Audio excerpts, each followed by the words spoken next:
Welcome to the Saturday Sports Line. Since 1969, the premier sports show about local high school sports, featuring coaches, players, and special guests. Now, here is your host of the Saturday Sports Line, Kankakee Valley Broadcasting's WKVI Sports Director, Mitch Columbi, and sports analyst, Chris McGowan.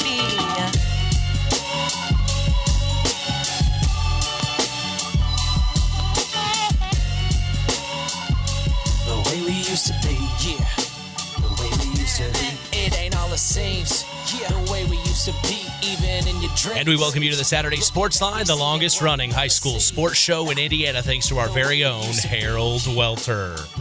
9 a.m. Eastern, 8 a.m. Central, wherever you are. Good morning. This is your wake-up call. I'm with our sports analyst, Chris McGowan. Good morning. Good morning, sir. How are you? I'm doing pretty good. Rainy day. Yeah, woke up to a monsoon. Well, we have an opportunity now to transition and talk Winamac Warrior baseball with head coach Mark Hendryx. We'll start it off right at the top with him. Coach Hendryx, how are you today? Oh, pretty good. We'd like to get a game in sometime this spring, but Mother Nature's not cooperating very well.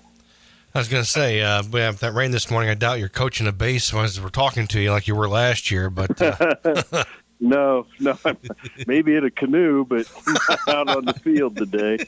That's Neil texted me this morning. He goes, "Hey, I think we could play if you've got 4 or 5 boats you could bring over." So it's just what it is right now. All right, so let's get started. Talk about what we can expect from the Winamac Warriors this year. Who do you have coming back? Who do you expect big things from? Let's go ahead and get into it. Well, I think. You don't know until you play. So many things show up when you play, but I think we're going to be a pretty good defensive team, and I think we're going to hit the ball pretty well. My big question mark's pitching. I mean, the kids have been doing really well, but Wheeler got a lot of innings last year. He was solid for me, and Hutch Martin will probably be my number 2. And Hutch didn't throw a lot last year. As a freshman.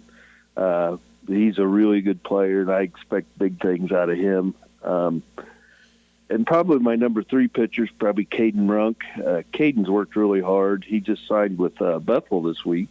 Oh, nice. So I'm looking for big things out of those 3. I mean, they've got to be my top 3 pitchers. And if we play defense like I think we can, I think we'll be pretty competitive. And that's kind of the way it's been for you guys the last few years. We've seen some good games, especially out on the diamond, but I feel like that's kind of the style of play you like to see. You're able to get the most out of your players, or at least you try to. Yeah, we try to. I mean, we've got a little more speed than we've had for a while. We've worked a lot on base running this winter and this spring, and we're hoping. We know we're going to have to manufacture some runs. We've got some younger guys in the lineup, but they've done a good job. We've done some different things this winter, and before I move on, my goodness, Josh Allred, Levi Schultz, Chad Burton, and Bill Ball, they basically ran the whole winter for me. I was having some problems, and I cannot say enough about those guys. When you have, 4 guys you trust completely, it makes your life so much easier, especially, when you're dealing with some stuff. And, God, those guys, I just can't say enough about those 4 guys. They did a phenomenal job this winter. Yeah, it does make your job a lot easier when you have guys that you can trust like that. Oh, yeah, it does. So, going back to the season here, any newcomers that we can expect to hear some big things from, or that you were expecting to crack into the starting lineup? Yeah, I was going to. In the starting lineup today was going to be the first time in 18 years I was going to start a freshman at shortstop. Wow. Bryant Galbraith. Bryant's he's one of those kids. He's played a lot of travel ball. I'm getting a lot of those kids now. They're all getting to high school age. But Bryant, he came in day one. He's worked really hard. He just he just left no doubt in my mind. That's the kid I want to play there, and I can't say enough about him. I've got a couple other freshmen, like Peyton Burke is right there. He's knocking on the door as a starter in a couple spots. He's kind of my Swiss Army knife. I can play him anywhere.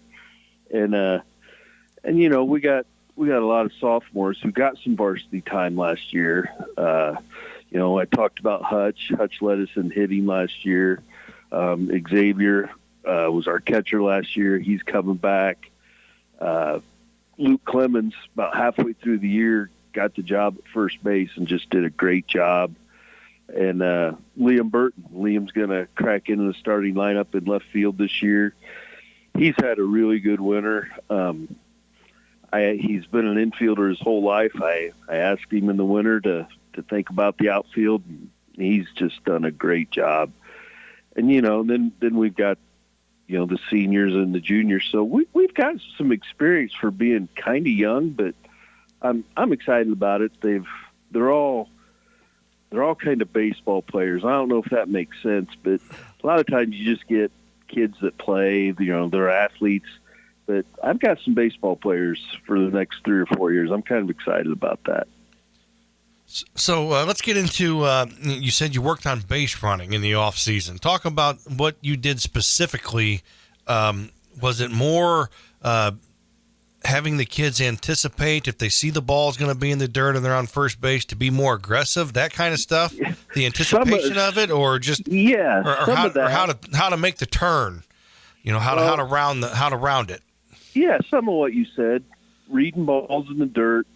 We've worked a lot on reading pitchers. I mean, we're gonna try and run. I think I've got 4 or 5 guys that can steal bases. We've worked a lot on reading pitchers, and then when we finally got outside, our focus was always defensive situations. Well, we still focus on that, but now I've assigned 2 coaches to first and third every time we do situations with a hard focus on our base running. We weren't very good last year at reading balls, when they were going to hit the grass, when they were going to be in the gaps, tagging up, going halfway, quarter, just depending on situations. And we've worked a lot on that because we weren't very good at it last year. Hey, they were learning, but I expect that to be much better this year. Yeah, I don't think people truly understand when you're taking a lead off from second base, the last thing you should do is take a look at the outfield and see how deep are they playing. Are they shading one way or the other? That way, when when the ball's hit, whether it's going to have a good chance of getting down or finding a gap. Exactly. And, I was just telling them last night that's the thing about baseball.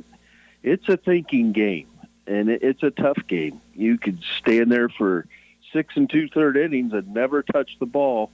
And then you're up 1 with a guy on third. Well, here comes that ball. Here comes your time to make a play. You got to be ready. We focused a lot on just things like we didn't let go. It just didn't seem like we had time.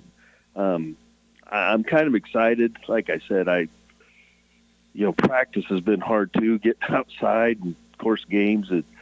We're trying to do everything we can to just be better at some of the small things we weren't at last year.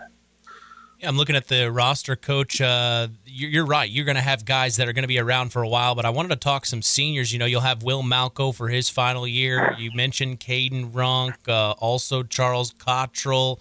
Then I see on the roster here Carter Ulrich. We know that name. Ryan Hawley. These are kind of going to be your elder statesmen, so to speak. Oh, yep. They're the guys. They've just always put my seniors in charge of everything. And, all 5 of those guys do a great job. Some of them probably not going to get to play as much as they want to.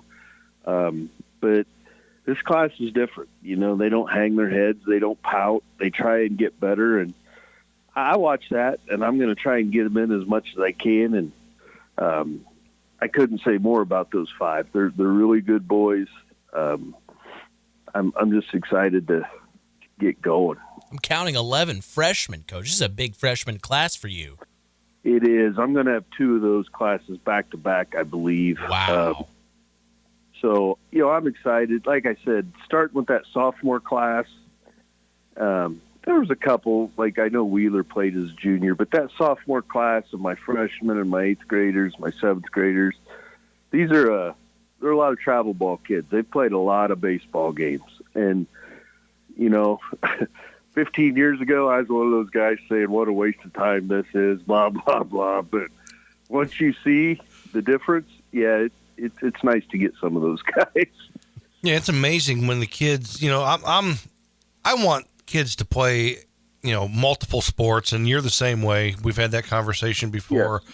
But, when you see somebody or a kid that's played, and I'm not advocating that that's all they do, but you can tell the time and the effort that's been put into it.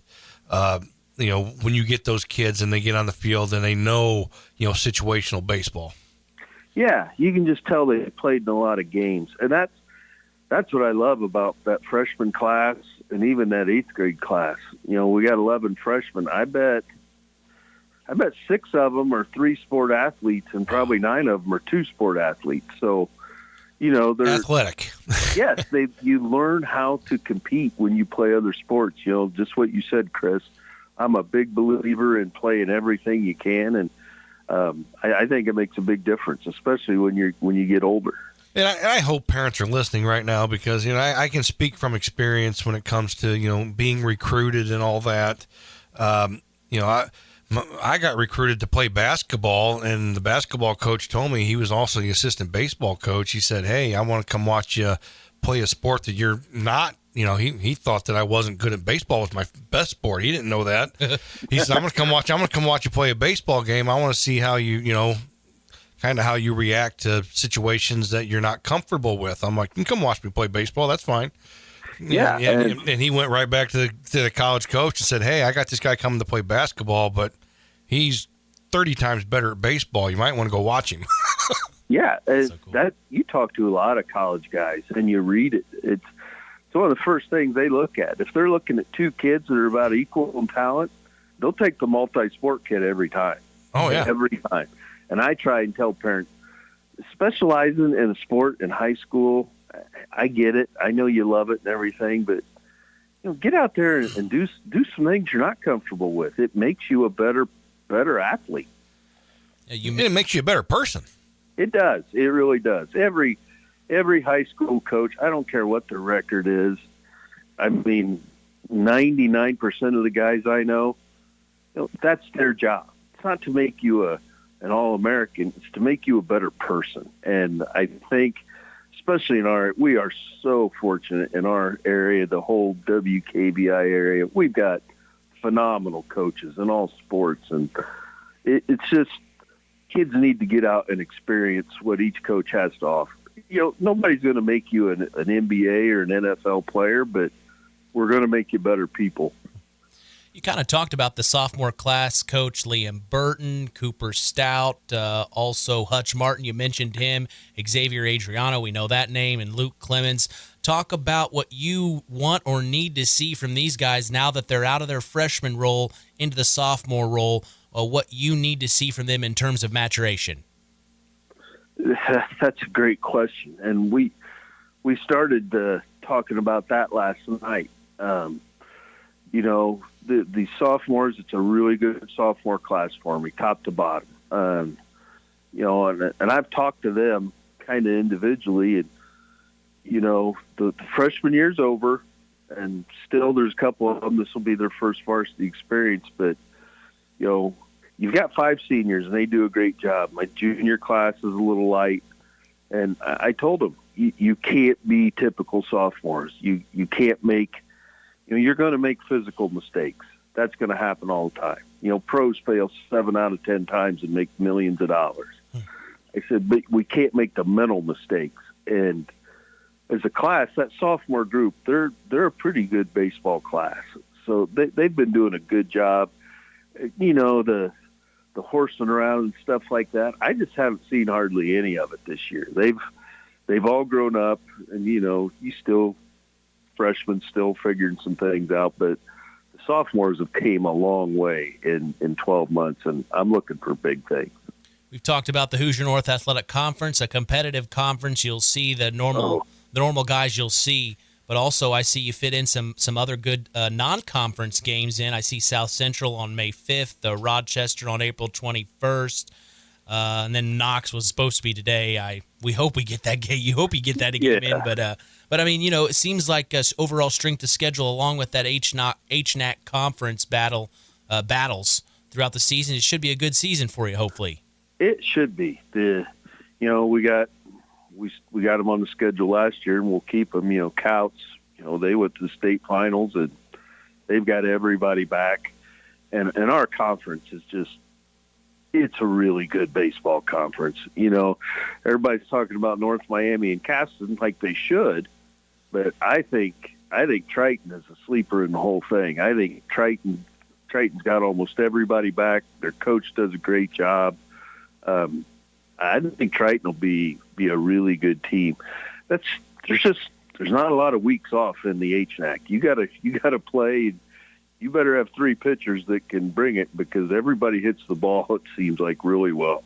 Yeah, I was just going to say, and that, with the conference being as strong as it is, that kind of dictates what you do for those non-conference games with your pitching rotation. Yeah, it hurts sometimes. I'm not going to lie. You throw some freshmen out there against teams like, Rensselaer and Couts and Morgan Township, and, you're going to score some runs that day. Because you got to save your pitching for the conference, and everybody's in the same boat. Everybody throws off basically a non-conference games, but it makes those a little tougher to win. But it also gets some of those other guys some experience, so it's not too bad. And that's something Chris was kind of talking about last week. Is it's almost just better get the ball in play. Let's not waste our pitches. Get the ball in play. Let the defense, the guys behind us, do the job. Get the quick outs and get out of these innings. Oh, that's 100% right. Especially now with, the pitch counts. I like the innings so much better, but so I'm do I. old school. I'm just old school. I hate the pitch counts, but it is what it is. And you got to watch them like a hawk. You go over 60 pitches. Well, you got to have a full day's rest, so you can't go, Thursday, Friday with a kid unless you shut him off at 59 and. It's tough. It's made it really tough, and I think it's made every coach develop some pitchers that they probably didn't plan on it. If you don't go into the season with at least 5 guys that can throw, you're in a lot of trouble. Isn't it amazing how one pitch makes you have to wait 24 hours? Oh, it drives me nuts. I'm just not a fan. And then I'm assuming they're going off of one of the coaches that are keeping track of that. They're going by trust. Well, you're supposed to, in between innings, you're supposed to verify how many pitches each kid threw. So, I see. Yeah, there's a lot of trust. And you've got to report to your AD and the IHSA after every game who pitched, how many pitches. I mean, they police it pretty well for something that's hard to police. And most coaches are really good about it. Nobody fudges. Maybe Alvin. Alvin's a little sneaky over there. I don't know.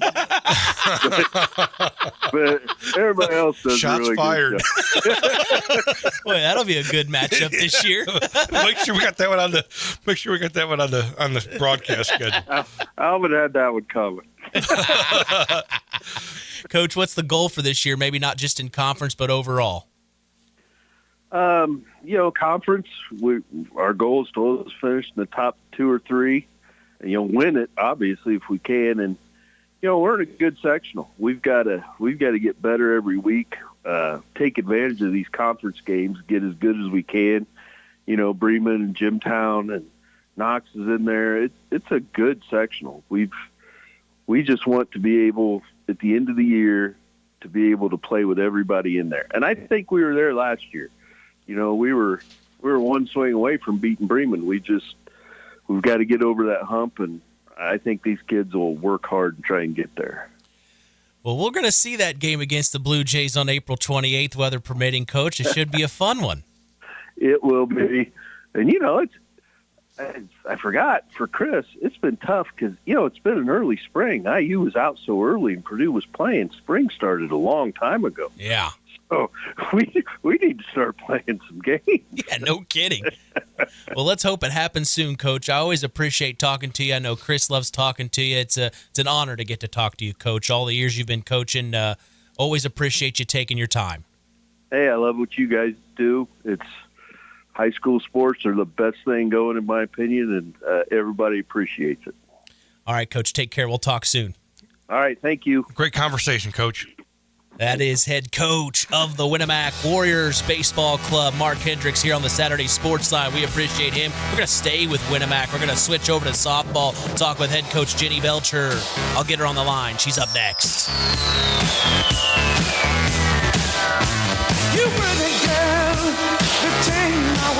There's another one. There goes Martin to take three. He will slide in. Safe. It gets past the third baseman. Martin will bring the go-ahead run across. Wow. Wheeler took the first pitch for a strike. He'll swing on the next offered pitch. It's a high fly ball back to left center field, and it drops into the gap. Hutch Martin is being told to go home, and now standing at three is Braden Mathias for an RBI double. That's Cody Wheeler.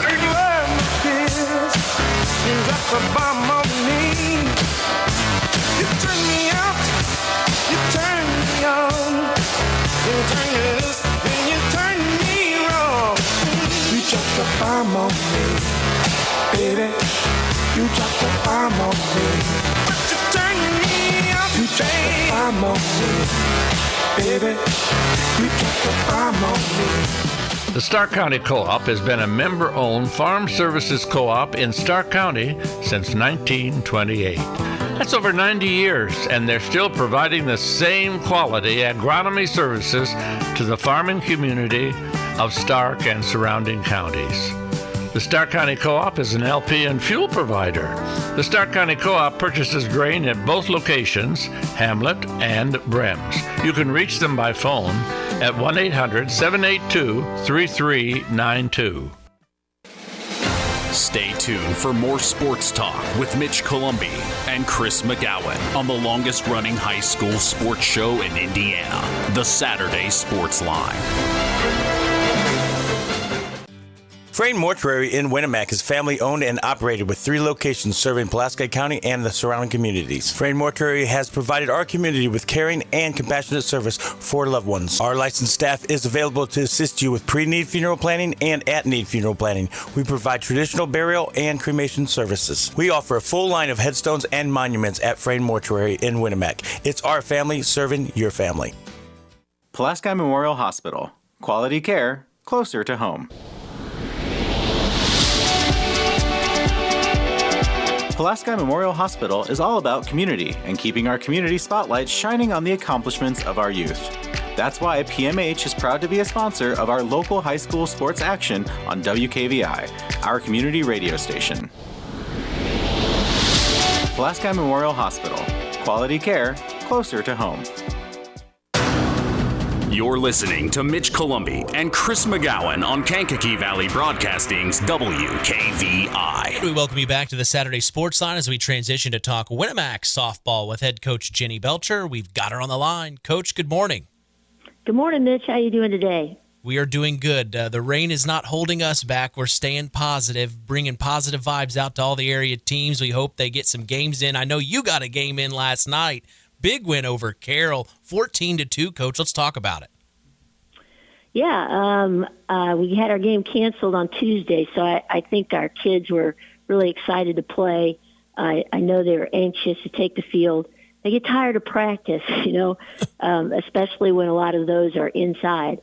So I was really pleased with how we set the tone really in the first inning. We were able to put 3 runs up on the board. And Carroll's first half to start the game, it was 3 up and 3 down. And so, that first inning, I think, really set the tone for us. And then able to open things up in the third inning. I think we scored 8 runs in the third. So just a really, really good win for us all the way around. Hey, you've had this program rolling, rocking and rolling since I've been here the last 4 years. I know you've been doing it a long time, Coach. Talk about returning players that you're excited about this year, maybe some of the upperclassmen, and then also mention some of the newcomers. Okay. Well, we have 5 seniors on our team, and those 5 really bring a lot to the table. We have Brooke Roush. Brooke is one of our pitchers, and I'll mention both of my pitchers now. Adriana Hall is our other pitcher, and she's a junior. But really, Mitch, I think our team strength, we have some strength in our pitching. These 2 have been doing it for us for the last 3 seasons now. So, with them both being upperclassmen and able to do what they do in the circle for us is a real plus. So pitching is definitely a strength for us. It seems like it's been that way for you for a while now. I know. I am so blessed. I have to say that.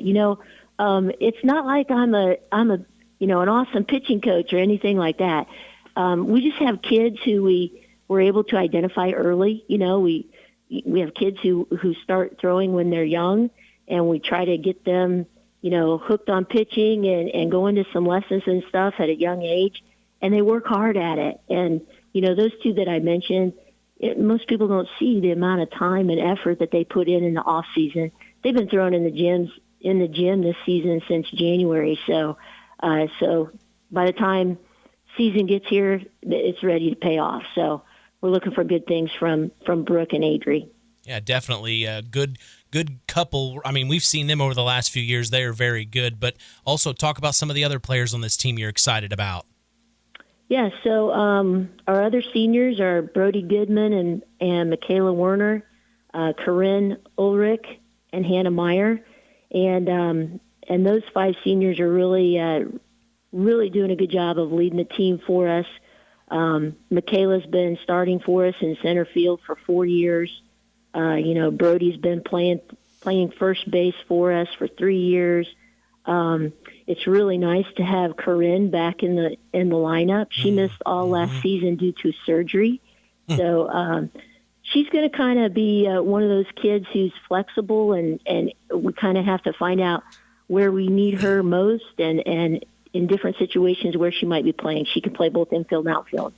And then Hannah plays outfield for us as well.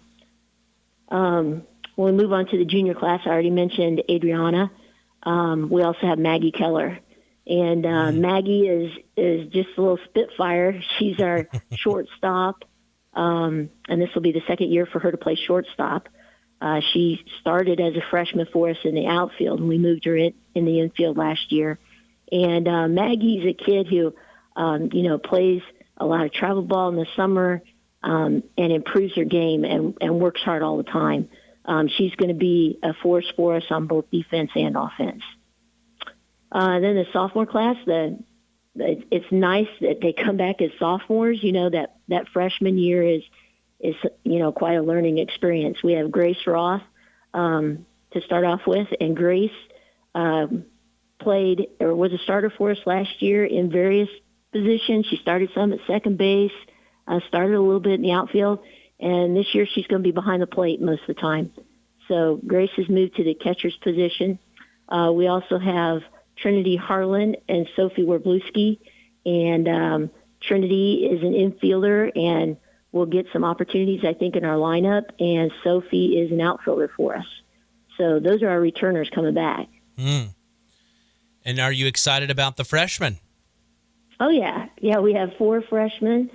Kylie Fisher, we'll start with her. Kylie will be holding down third base for us probably most of the season. She's another kid who's played some travel ball and put some time in.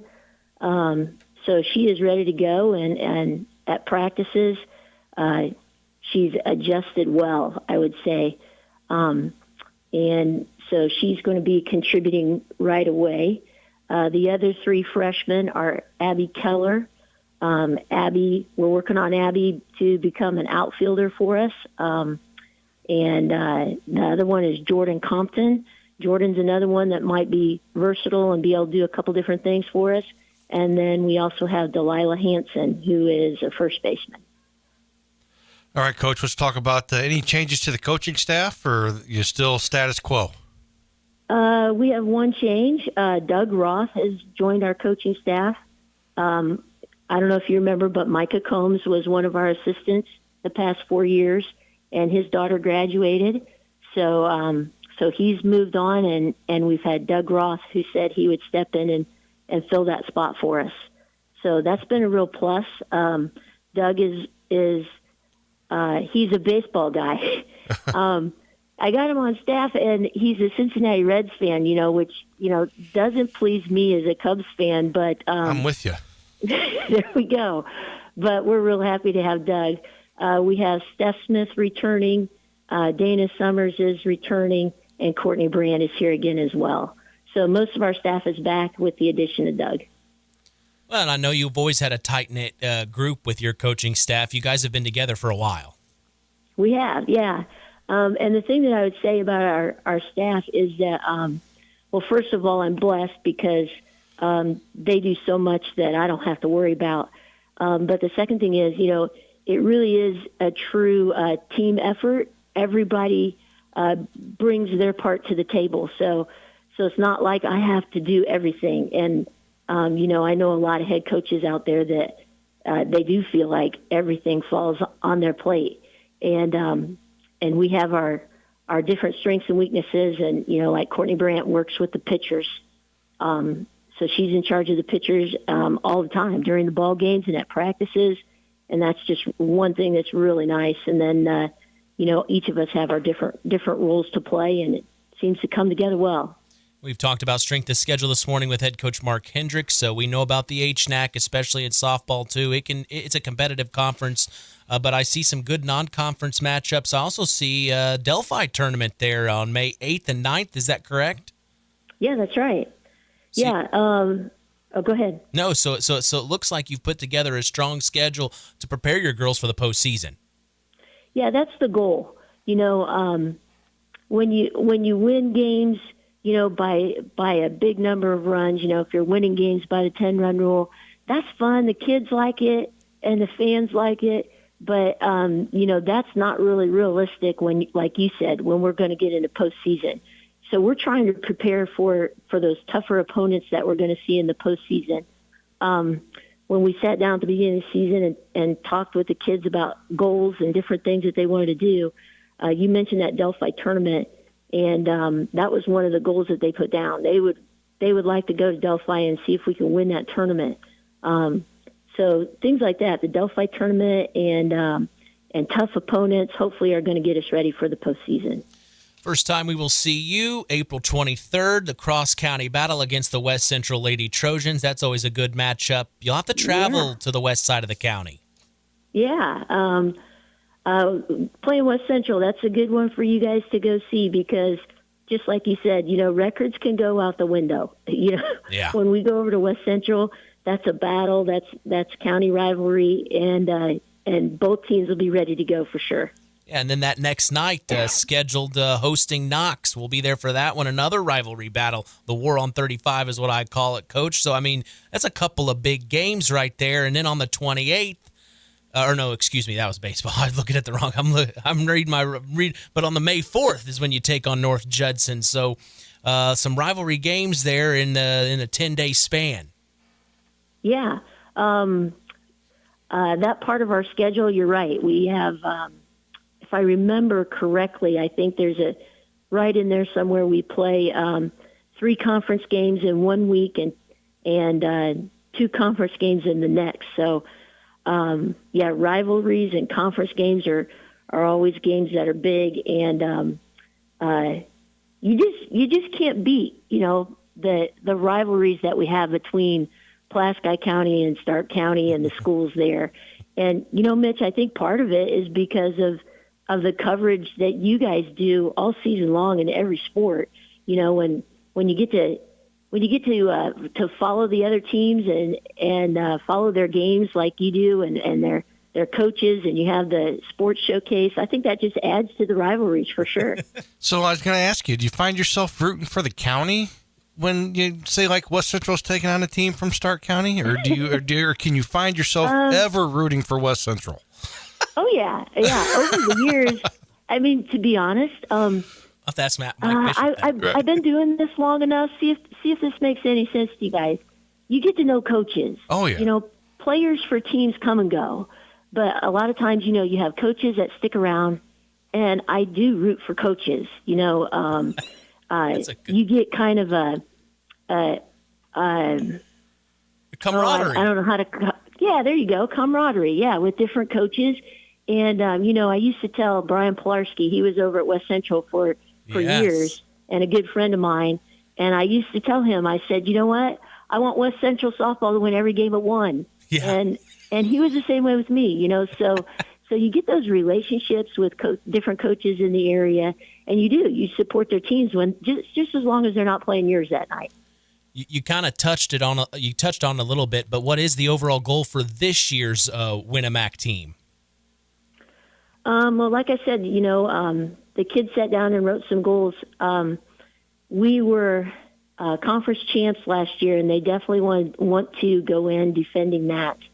And they would also like to do to make a better run at sectional. We got knocked out of sectional in our first game, and that did not leave a good taste in our mouth last year. So they have high expectations, and hopefully by the end of the season, we're going to be playing our best softball so that we can reach those.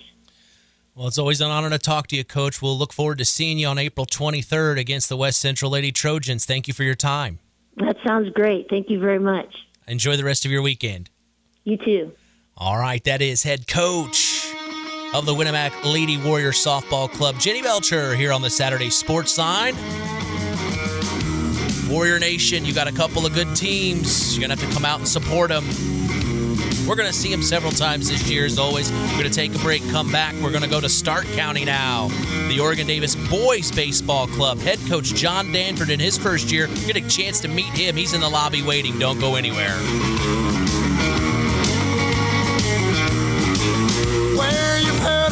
Maggie Keller steps in, swings on the first pitch. High fly ball to center field. She dropped it. It's going to bring both runs home. And standing in for a 2 RBI double is Maggie Keller. And now the Lady Warriors trail 9-7. 2 more runs cross. Swung on, gets past the third baseman. It's going to bring another run home from second, and standing in for an RBI single is Brooke Roush. These Warriors just won't give up. They're now down 9-8, Al. 5 hits and 5 runs in the inning, Mitch. Sweet little baby, I'm a little lover boy. There's a trend happening around the educational world. More and more high school graduates are attending smaller community colleges to start their educational journey. At Marian University's Ancilla College, we welcome students from all walks of life. The opportunities at Marian University are endless, from living on campus to being a collegiate student athlete. From day one, your professors will help you create a plan for a success at Marian and beyond. Find out more about Marian University's Ancilla College through our website at marian.edu/Ancilla today. Stay tuned for more sports talk with Mitch Columbi on Kankakee Valley Broadcasting's WKVI. Coke Zero is now Coke Zero Sugar, with great Coke taste. Some people were excited to hear the news. Some were skeptical. So we're not going to have the star of the show you're watching come out and say, "You'll love it." No special jingle written by this week's hottest pop star. No famous internet celebs who happen to be holding the label just so. Okay, maybe just one little pour shot. The only thing that will make you believe Coke Zero Sugar has great Coke taste is trying it yourself. Ice cold Coke Zero Sugar. Try one today.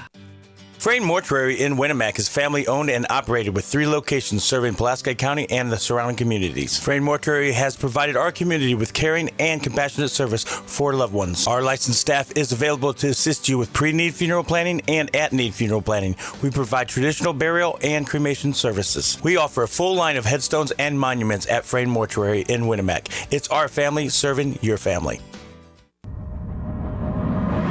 Let's continue the conversation with area high school coaches and more on the Saturday Sports Line. And we welcome you back to the Saturday Sports Line. Mitch Columbi along with sports analyst Chris McGowan. Great couple interviews there to talk about Winamac Warrior baseball and softball. Those 2 coaches have been there a long time. Yeah, in our second weekend of previewing baseball and softball, yeah, good way to start this Saturday. And 2 great coaches that have been around Winamac a long time. Yeah. Last week we talked Knox and North Judson baseball, softball. Now we have an opportunity to talk Oregon Davis baseball with head coach John Danford. It's your first year, Coach. We appreciate you coming in and talking to us. Always great to meet new faces, and especially in this area. It's a special area here for baseball in general. How are you today? It's good to meet you. I'm good. It's great to meet you guys, and yeah, absolutely. And I know you love baseball. We've talked about it a little bit. We know the Danford name. The Danford name, that's an athletic name out of Oregon Davis. Talk about taking this role and where that passion came from and why you did it. It's was an opportunity given to me from Oregon Davis, and have kind of always wanted to do it and take over that role. So when they gave it to me, I was pretty excited. It's a good group of freshmen that came in, and I've always wanted to do it. So well, let's get started with who do you have? Okay, so you were offered the job, you took it. So talk about putting together a coaching staff, and who'd you get to help you? Coaching staff, I've got Rick Sanchez out of North Judson. He's my assistant. And the guy's been around baseball a long time. Him and I've coached a long time together. He has well respected in the community too. So, and then I've got Connor Danford. He's I remember that name. Alumni from Oregon Davis. He's also helping, and then we got some other helpers too and stuff. So yeah. Well, and it should be a good season for you guys. The last few years, numbers has been really tough at Oregon Davis. It's just a small school, but you guys have still been able to field a team.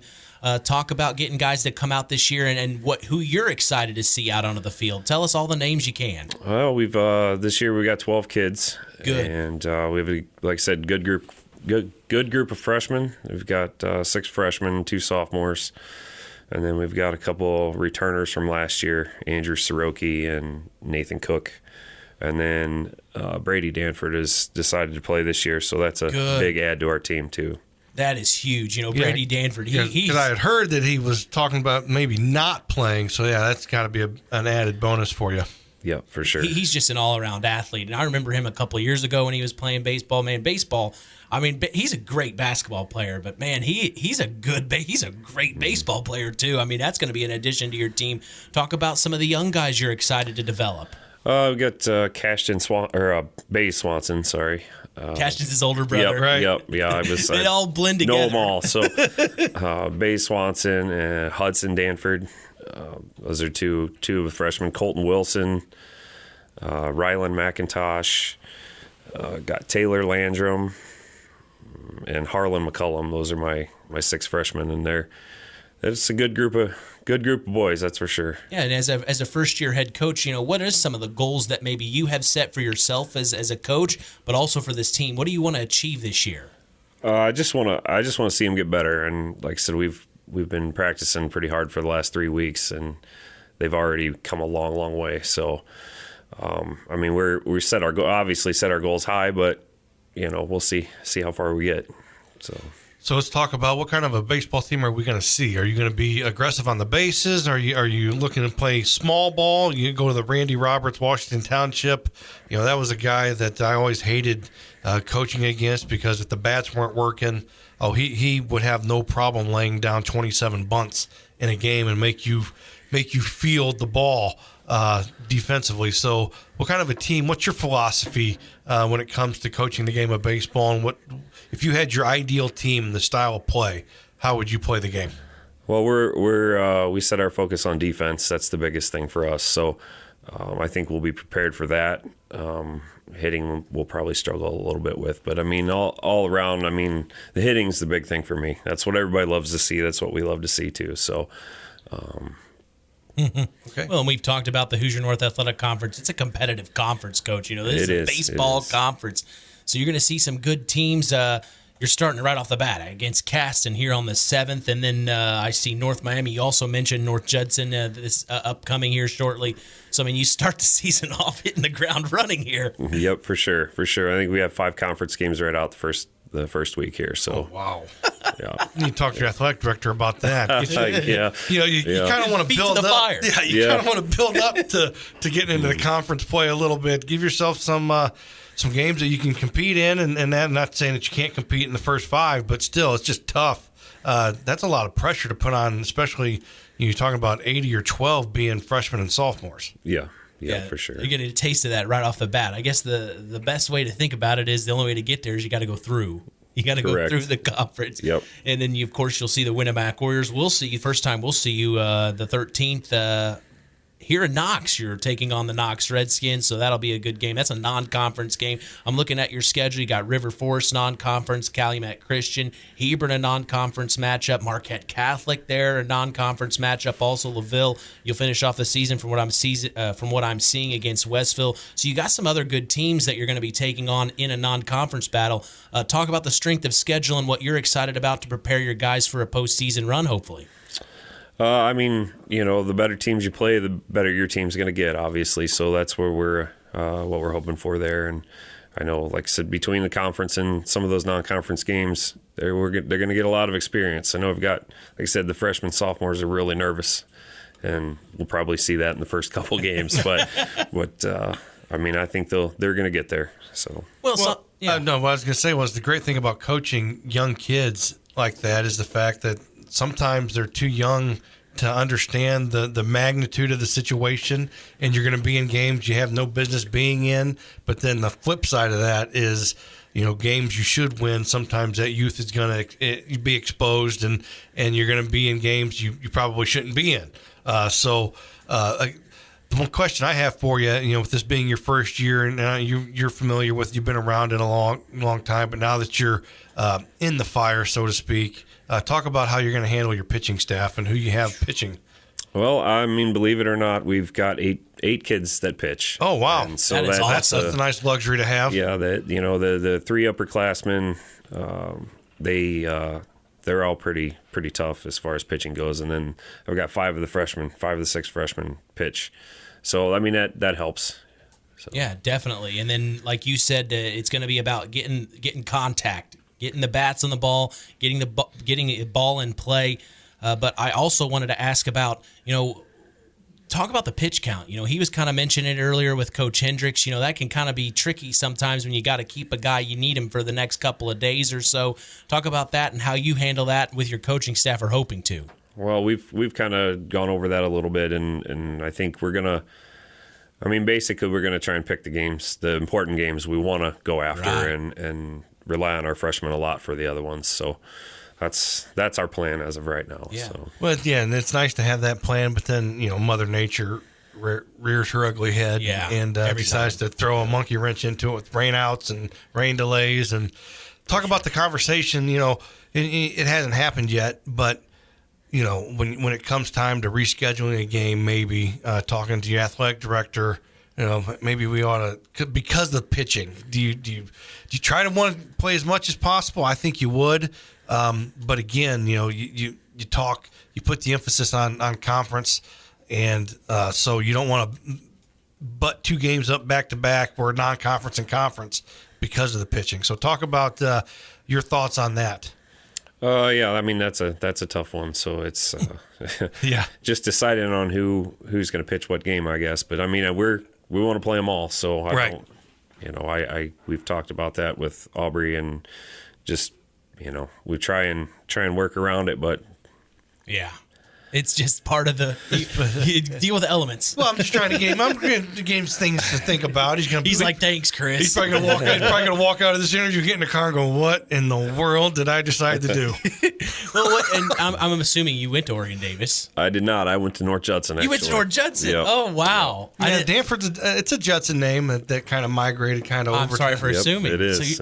But now you're at Oregon Davis, where Danford name has been around since I've been here at Oregon Davis. So talk about being able to coach, some of the family, and coach with some of the family. It's going to be an experience, that's for sure. Like I said, we don't always see eye to eye on stuff, but like I said, I think having Rick there on the staff, that helps a lot too. So he kind of sounds like the McGowan household. Yeah, right. a little rough and tumbling. We don't see eye to eye on everything. Sometimes we agree to disagree. Well, Coach, we're looking forward to seeing the Bobcats out onto the field. We're so excited for you and happy for you that you're in this position. Congratulations to you. Thanks for coming in, too. We appreciate it. I know it's rainy outside, but we love in-person interviews. It means a lot. Yep. Thanks, Especially if you're your first one, too. Yeah, your very first one. You got to see it wasn't so hard. Rip the Band-Aid off and go into it. Yep. We'll talk to you soon, Coach. All right, thank you. All right, that is head coach of the Oregon Davis Bobcats. It's John Danford here on the Saturday Sports Line. We appreciate him. Great to meet him. He's going to have a good season, I feel like. Good team. Yeah, like I said, I like the number of 12. It gives you a little bit of leeway there, you know. Gives you a little bit of leeway to play with some moving some kids around and that. So, you know, when you got 9 or 10 kids and you're praying everybody shows up to school so you can actually play a game, that's kind of tough. But yeah, no but again, having 12, that gives you a little bit of wiggle room. 8 on the pitching staff. There That's you go. Yeah, that's even better. We're going to take a break, come back, we'll swing over to West Central, talk softball with head coach Mike Bishop. After the break, don't go anywhere. Don't you wanna go back to that same old place, a sweet home, Chicago? Hopper to short. He snags it, throws over to first, and he gets Sorich out. What a play. Yeah, it was a great play. The ball hit the lip in front of home plate.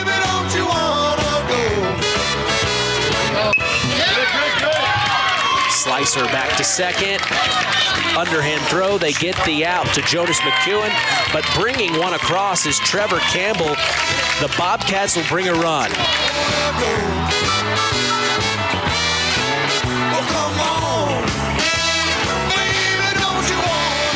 At First Farmers Bank and Trust, agriculture has been a cornerstone of our business for more than 135 years. Our personal relationships within the ag community run deep for multiple generations. If you're looking for a financial partner that knows, understands, and supports agriculture, I'd love to hear from you. I'm Isaac Blue, Ag Banker at First Farmers. Come into our Knox, North Judson, or Culver branches, or visit us online at ffbt.com when you're ready to talk about growing your operation. First Farmers Bank and Trust, member FDIC, equal opportunity lender. Stay tuned for more sports talk with Mitch Columbi and Chris McGowan on the longest running high school sports show in Indiana, the Saturday Sports Line. More people are switching to Surf Internet because they've had enough with slow speeds, rising bills, and internet that struggles when everyone is online. Here's what your neighbors Anita and Anthony had to say after they switched. Great value, awesome speeds, and zero issues. We should have switched sooner. Switching is easy. Plans start at just $30 a month with AutoPay, with free installation, all-in pricing, and no contracts. Visit surfinternet.com today. Restrictions apply. Not all speeds available in all areas.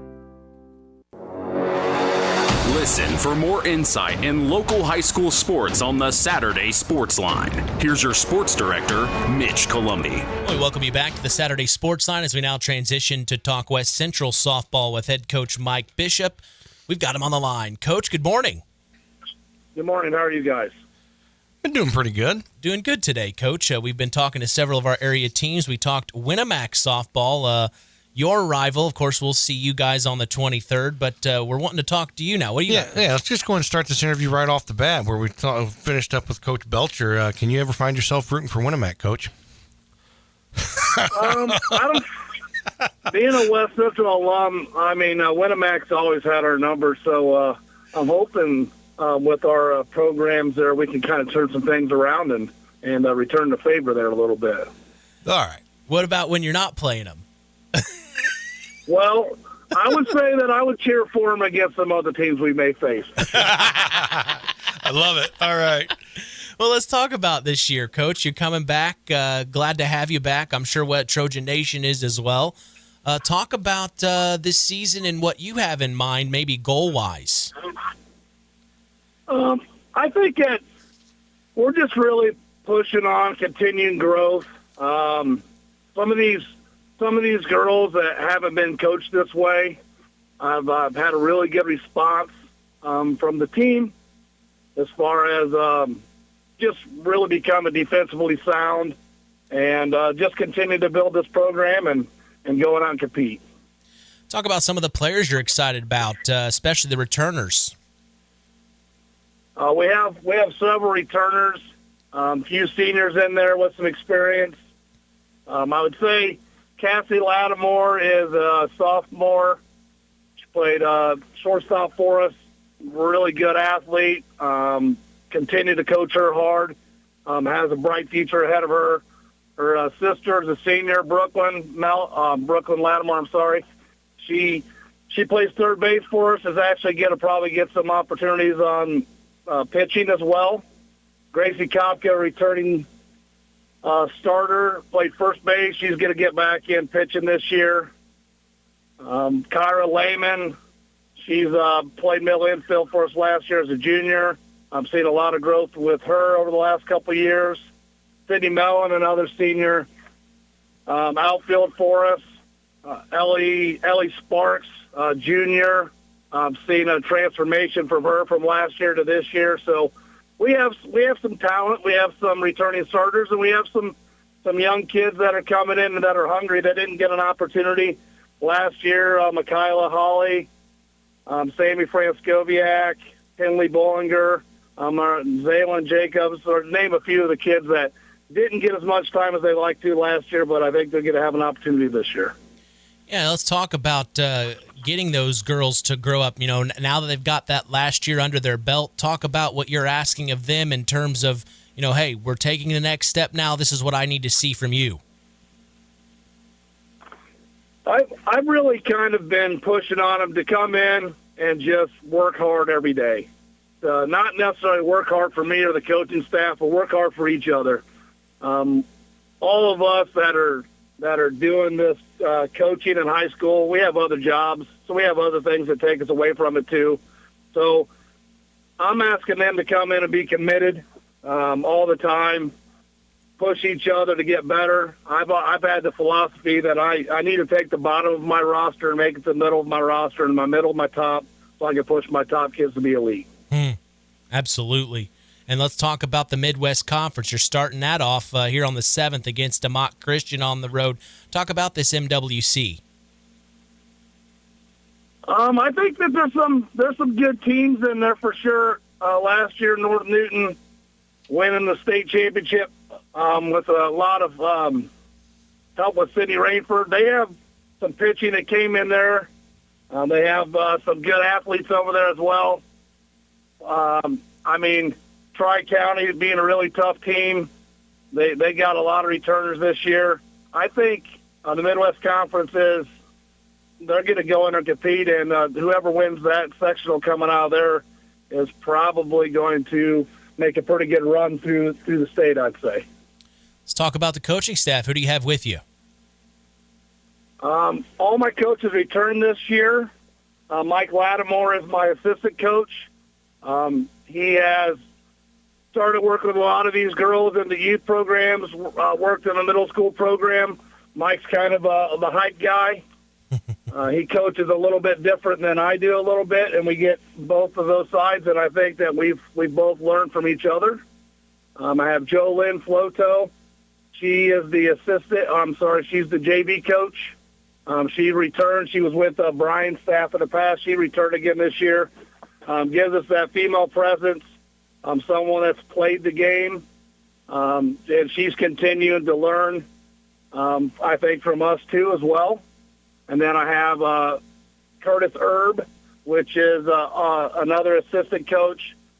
Curtis and I are a lot of times on the same wavelength. Both of our kids play travel sometime together, and so he brings a lot of knowledge and a lot of experience to the staff as well. Well, Coach, I always appreciate talking to you. What's your message to Trojan Nation right now in hopes they come out and support these girls? You got a group of young ladies that are coming out there and putting the work in. I ask you guys to come out and support them, and let's go have a good season. I'll switch things up from softball real quick, Coach. Your son, Brady Bishop, man, what a great sophomore season it was for him. I know it didn't end the way you guys had wanted it to, but I wanted to mention that, man, your son is fun to watch play basketball. Well, I really appreciate that. He's one of those kids that puts more time in the gym than anybody I know. So I wish him the best career, and I'll pay AAU for him. Yeah, he does spend a lot of time in the off season playing AAU, and I've seen workout videos online. Man, he just loves the sport of basketball. Of course, we learned that from talking with him as our athlete of the week. But, man, that was a fun team to watch this year. Him and Grindstaff, they really work well together. Oh, yeah, the chemistry for those two to get in the gym here this offseason and push each other to get better, doing some off-site training with some trainers and things like that. I would warn everybody that West Central is going to be a team to be planning for sure. Man, it's kind of hard to believe Grindstaff's going to be a senior next year and your son Brady's going to be a junior. This is crazy, Coach. They grow up really fast. So you try to enjoy those times and take them all in, because it won't be here for too long, and those boys will be in college doing something else and be looking for something else to do. Of course, remember your daughter Kaylee. How's she doing? Doing well. She's getting there to the end of her freshman season at Huntington. A little bit of a learning experience there too, getting into the collegiate level, and she's playing well. And I know she works hard, and I wish those guys the best of luck as well. I tell you what, Huntington, I used to love their baseball field down like in that little ravine. It was such a sweet baseball field. I miss going there. Yeah. Coach, I'm sure that's also a talking point to your team to say, hey, you play well enough. If you love this sport and you give it the time and the effort, you can make it to the next. You can make it to the next level out of West Central. 100%. Kaylee being with us last year was a huge leader. Was loved by her teammates. I can't say it because she's my daughter, but she was loved by her teammates. A lot of people talk about having the perfect leader. When she's around, she comes back in and wants to kind of work with those girls and stuff too. So they see it. They see if they put the work in, and they're committed to it. And I'm committed as a coach as well, coaching travel for the years that I did, and trying to build those relationships. That's what it's about. Getting an opportunity not only to play sports in college, but actually have them help you pay for college, right? Because at the end of the day, you're not going to play the sport you love for the next 40 years. You're going to work for the next 40 years. So why not enjoy the next 4 after high school, right? Absolutely. Absolutely, Coach. It's always fun to talk to you. I appreciate your time this morning. It means a lot. We look forward to seeing you in that cross-county battle against the Winamac Lady Warriors on the 23rd. So take care of business until then. Absolutely. Thanks for having me this morning, guys. Have a good day. Hey, you as well. All right, that is head coach of the West Central Lady Trojan Softball Club, Mike Bishop, here on the Saturday Sports Line. Always great to talk with him, catch up. We're going to take a break, come back. Our Athlete of the Week interview is up next from South Central, the volleyball player. We're very excited to talk to him. Man, he was a great interview, quick and easy. Chris, you want to check this interview out because he did an amazing job with it. The South Central volleyball player, of course, they started their season off strong there at South Central. Coach Fossauer's got them rocking and rolling early. He's just the guy. We've talked to him in the past, but our chat with Jake Bunce, the junior, up next. I saw two shadows holding each other tight.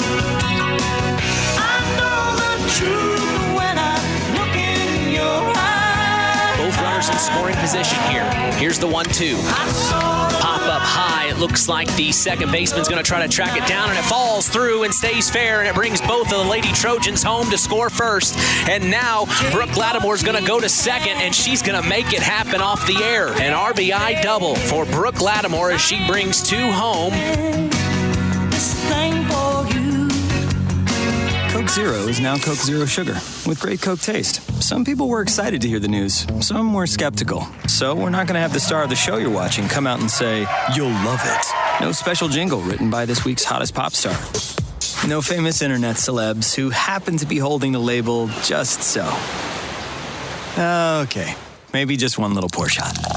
The only thing that will make you believe Coke Zero Sugar has great Coke taste is trying it yourself. Ice cold Coke Zero Sugar. Try one today. It's hard to believe, but time sure does fly by. Collins Insurance Agency in downtown Knox are celebrating over 30 years of taking care of all of your insurance needs in our communities. If I could turn back time. And we're not going anywhere. Stop in and see Jim and the crew at Collins Insurance Agency in downtown Knox. Insurance you can count on from a business you've trusted since 1989. Proud presidential partners of Western Reserve. It's time now for Hour 2 of the Saturday Sports Line with your host, Kankakee Valley Broadcasting's WKVI Sports Director, Mitch Columbi, and sports analyst, Chris McGowan. We are back for more from the Pulaski Memorial Hospital studios. This is the longest-running high school sports show in Indiana, the Saturday Sports Line. It is time to talk about our Tyler Roth WKVI Athlete of the Week, junior volleyball player from South Central High School, Jake Bunce. Jake went 7 for 7 on kills against LaPorte last week. He also had 2 kills and a block versus Ileana Christian as the Satellites started their season strong, 2-0. Without further ado, here is my sit-down interview with junior volleyball player Jake Bunce. Jake, talk about the start of the season and how you feel this team is doing. I think we're doing a great job start of the season. We're coming out with a lot of aggressive, and we're trying to really say something out here. Yeah, absolutely. And what is something that you want to say this season? I mean, what's a goal that you have in mind for this team? We want to go far, like really far this year. And this is the year to do it. I mean, most of our team are seniors. So we're hoping to get a regional title, honestly. Yeah, let's talk about some of the other guys on this team. From talking with other guys in the past, Logan Turkovitz, one of them, he said this is a crew that is really tight-knit. Talk about the friendships that you've made on this team and who else you believe we should know about. I've been friends with Logan and Jay for a long time on this team, and before every game we usually go talk about or do something, and our whole team is pretty close though. We always joke around and have a lot of fun. Yeah, what's something that you're telling yourself you want to provide for this team? What's something that you say, hey, this is what I'm good at, this is what I can bring to the table? I try to really focus on blocking and a good hitting percentage and always being reliable. Yeah, let's talk about this coaching staff. Talk about Coach Fossauer and the rest of the staff that you appreciate what they do. Yeah, they're a great help to our team. Coach Fossauer always has something to say and help out a lot. He's been coaching our whole team for since most of us are freshman year. So everything that we've gotten better with, we can really give credit to him. Yeah, you say you want to go far with this team. I assume sectional championship is one of those things you want to check off the box. Yes, that is. We're really hoping for that, we think it's looking good this year, honestly. And the PCC, it doesn't matter what sport it is. The PCC is a competitive conference. Talk about some teams that you're excited to take on this season. Well, for the PCC, I was excited about Washington, but we just recently won that. And I'm excited for Boone Grove, and I'm feeling pretty confident about that now. Yeah, let's tell us your parents' names. My dad's name is Rory Bunce, and my mom's name is Jody Bunce. And talk about the support system they've been for you. So I can't remember a single game, whether it was basketball or volleyball, where they have not came and supported me, whether it's taking me to a practice or just coming and watching a game. They've always been there. They even paid for me to do a club season last year for volleyball. So, yeah, they've been a big support to me. What does it mean to Jake Bunce to be a South Central Satellite? Just trying your hardest at every competition there is. Well, Jake, I sure do appreciate your time. Congratulations for being named one of our Tyler Roth WKVI Athletes of the Week, and also good luck the rest of the season. Thank you, sir. Well, I appreciate Jake for his time. Also, shout out to Athletic Director Chuck Wilhelm for helping me set that interview up. As we are taking a quick break, more sports talk on the other side. You're listening to the Saturday Sports Line.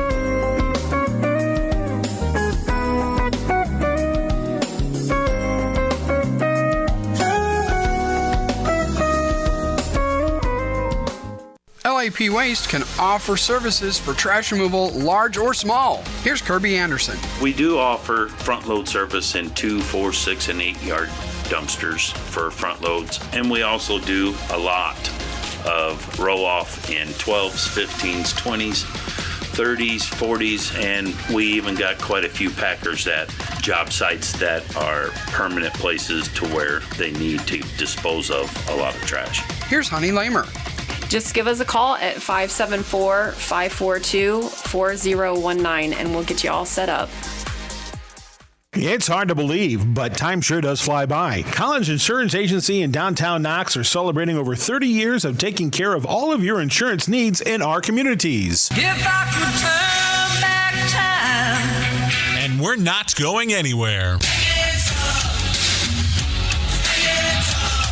Stop in and see Jim and the crew at Collins Insurance Agency in downtown Knox. Insurance you can count on from a business you've trusted since 1989. Proud presidential partners of Western Reserve. There's a trend happening around the educational world. More and more high school graduates are attending smaller community colleges to start their educational journey. At Marian University's Ancilla College, we welcome students from all walks of life. The opportunities at Marian University are endless, from living on campus to being a collegiate student-athlete. From day one, your professors will help you create a plan for a success at Marian and beyond. Find out more about Marian University's Ancilla College through our website at marian.edu/Ancilla today. Here's more with area high school coaches as we return to the Saturday Sports Line from the Pulaski Memorial Hospital Studios on K99.3. So this will bring up Nathan Cook, who gets a grounder to short. Jonas McEwen throws to first. What a play. Yeah, nice. And we welcome you back to the Saturday Sports Line as we transition to talk Culver baseball with head coach Shane Lowery. We've got him on the line. Coach, good morning. Morning, Mitch. How are you? We are doing fantastic. We're hanging in there, getting the spring season underway. We talk about your Culver Cavs every year. They're fun to watch, Coach. What's the next step, in your opinion, for this year?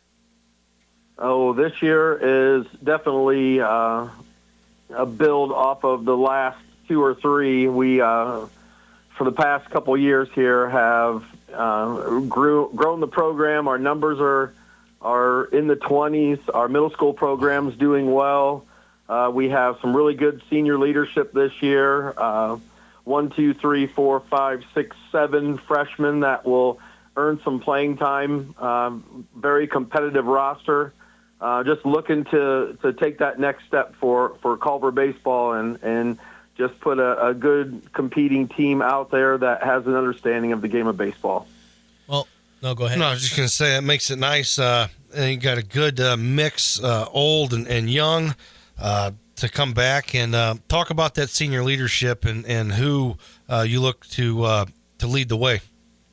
Well, we have two seniors, our twins, our valedictorian and salutatorian, Jonas and Caleb McEwen. They've been starters from freshman year, and slowly and surely they have been the leaders of this new Cavalier baseball program.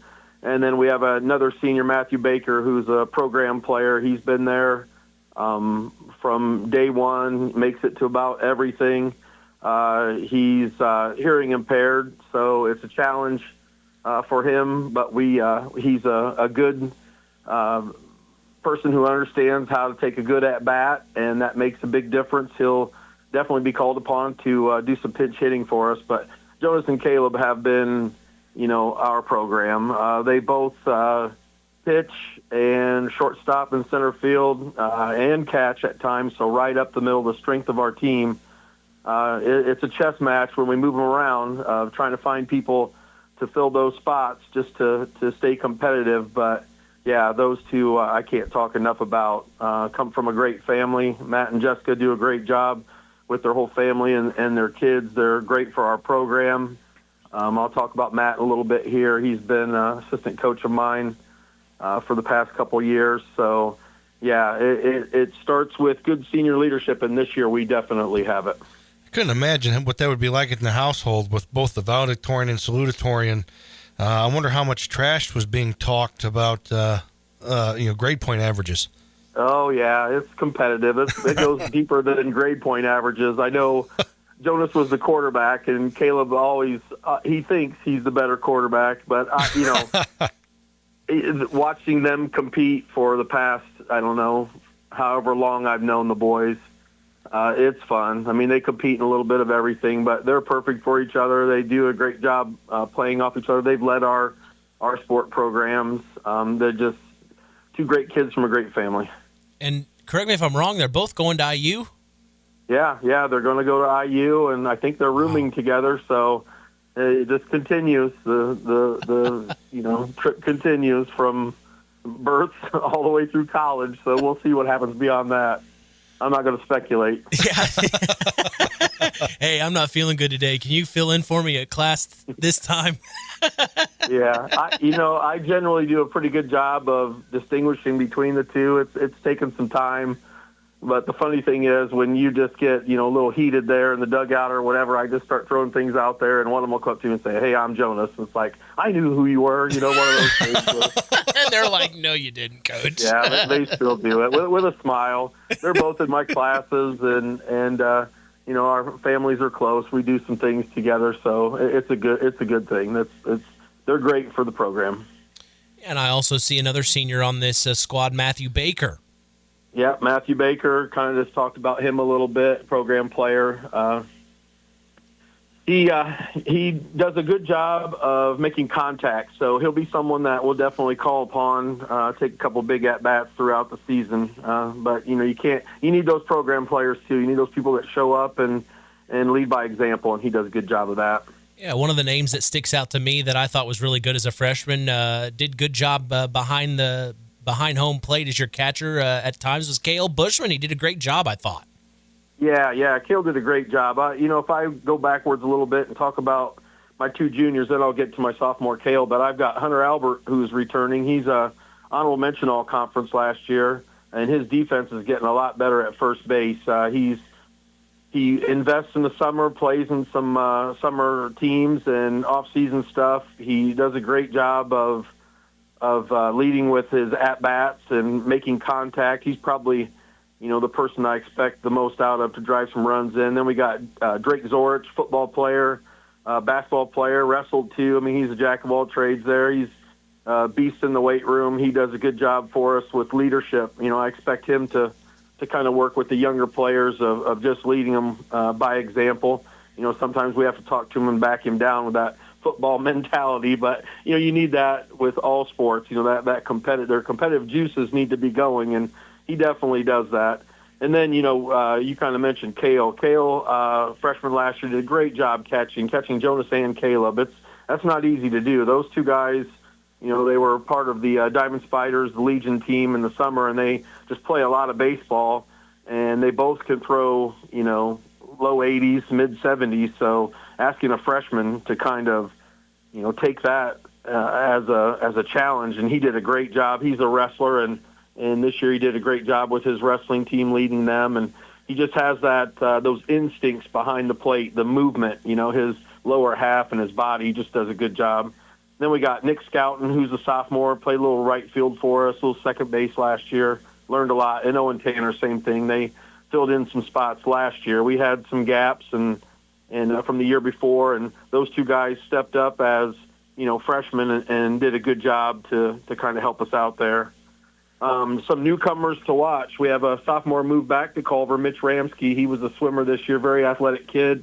What I see out there in the preseason has looked really good. He can read the baseball. We're going to, have him compete for an outfield spot.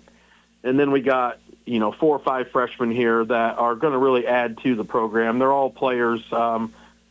Some of them and most of them have played a lot of summer ball, even some, travel team baseball. We have Matthew Bloomquist. He'll pitch a little bit and play some short and third. How it is with our two twins. Once we move one of them, we have big gaps to fill, and I'm expecting some out of Matthew Bloomquist to play some short and third for when we move people around. Reese Carter will be our second baseman, competing for that job. Very good freshman with some experience, good contact. He'll pitch a little bit. Zach Zahner, Mike's son, he watched him play this past summer in the outfield. The kid's quick, fast. He can run down balls, so he'll make some of those spectacular plays, but we're working with him just to make the routine. A kid named Dustin Sullivan did a great job for us so far this preseason of, moving around, and it looks like he can has a pretty good glove and can make contact. We had a little home run derby in the gym the other day, and I was telling one of the managers, watch this kid, he's going to do something. And I think his first round of at-bats against all those other kids, he was the one that was in double digits. So he makes good contact, and it's all fun when we do things on the inside. You get too much inside work, and you got to have some fun with it, or it just becomes monotonous and you actually go backwards. But yeah, it's a good job. Xander Samuelson, another freshman who played a lot this summer, backup catcher, and then another boy named Gavin Master. He'll round it out. We have 20-plus kids, and you're looking at 12 to 14 kids here that will probably get a lion's share of what we're going to earmark for the varsity team. We have, I don't want to go on and talk too much, but I'm going to segue into another little situation here. But we have a field problem going on this year where we've had practice out on the west parking lot and our soccer field. So we've been on a parking lot practicing. Our field is under repair. We got a brand new infield coming in, brand new backstop. They laid some new sod. They couldn't get it in last fall for whatever reason, so they just put it in early March. So we haven't had a practice facility or a baseball field. So just thinking about that, having to move everything to the west parking lot, buying $200 worth of Kevlar-coated baseballs just to hit in the driveway out there. They've called us the Asphalt 9 or the Asphalt Warriors, but we haven't had a field practice yet this season, and all these freshmen that are going to get big playing time, it was a little hard. But, when you put out the bases and you space it out 90 feet and you got 127 across and you have a bulk of grass to run in for the outfield, you could emulate some of the stuff. But it's just been an interesting spring to look at all the competition we have with the 14 kids from mixes of seniors all the way down to freshmen. It's been a little challenging to get good practice in, but we're making the best of it. So basically what you're saying is you'll play anybody anywhere on asphalt. Yeah. It's funny how the first couple bounces that coaches and I were hitting, that ball stayed pretty true. I think the shortstop, Jonas, was loving it. It's popping right up to him and making easy plays. But, the downside of that, it's funny. I was talking to Rusty earlier. We were supposed to leave a little path behind us open so cars could come through. It's just like playing stickball. It's like a car would come through and everybody'd say, car, and we'd all stop and let the car go through. And game on. Stuff. Yeah, just crazy stuff. And then one time we were telling them, we took batting practice out there. We only had 2 balls hit on the roof of the school, which is good. We don't have a roll-away cage or anything like that, so we're trying to be perfect. We haven't really been able to do a lot of, our pitchers throwing live just yet. We have this next week before we play Friday at Pioneer, and we're going to put a lot of that in, but just kind of relying on pitchers throw, and we did a lot of stuff in our batting cage up top in the gym. But, yeah, it's crazy. I had them take swings, and I said, well, run the last one out. And first time somebody took a swing, hit it, and threw their aluminum bat up in the air, and it just went bing, bing, ting, ting, ting, made all these noises like, don't do that anymore. It's like crazy. Didn't even think about that. Didn't even think about what would happen when you actually take off to run down first base. But, yeah, it's been a joke, but it's actually, we've made the best of it, and we'll see how it translates into the early season here. It's tough. We start, we hit the ground running when it comes to our schedule, and I'll kind of talk about that here in a second of how we had to move things around just because we don't have a field and playing some teams on the road. We had to call the academy to get a scrimmage in just so we could play on a field. That's next Tuesday at 5 o'clock. And the academy's been really great with us offering different parts of the facility. It just hasn't worked out with their spring break and our spring break and other stuff. It's just it's kind of a mess, but we're making the best of it. I think the biggest adjustment's going to be, you're playing on asphalt, that ball gets to you in a hurry. Playing on natural grass, your kids are going to have to learn to charge it, I think, a little bit. So that's going to be the biggest adjustment.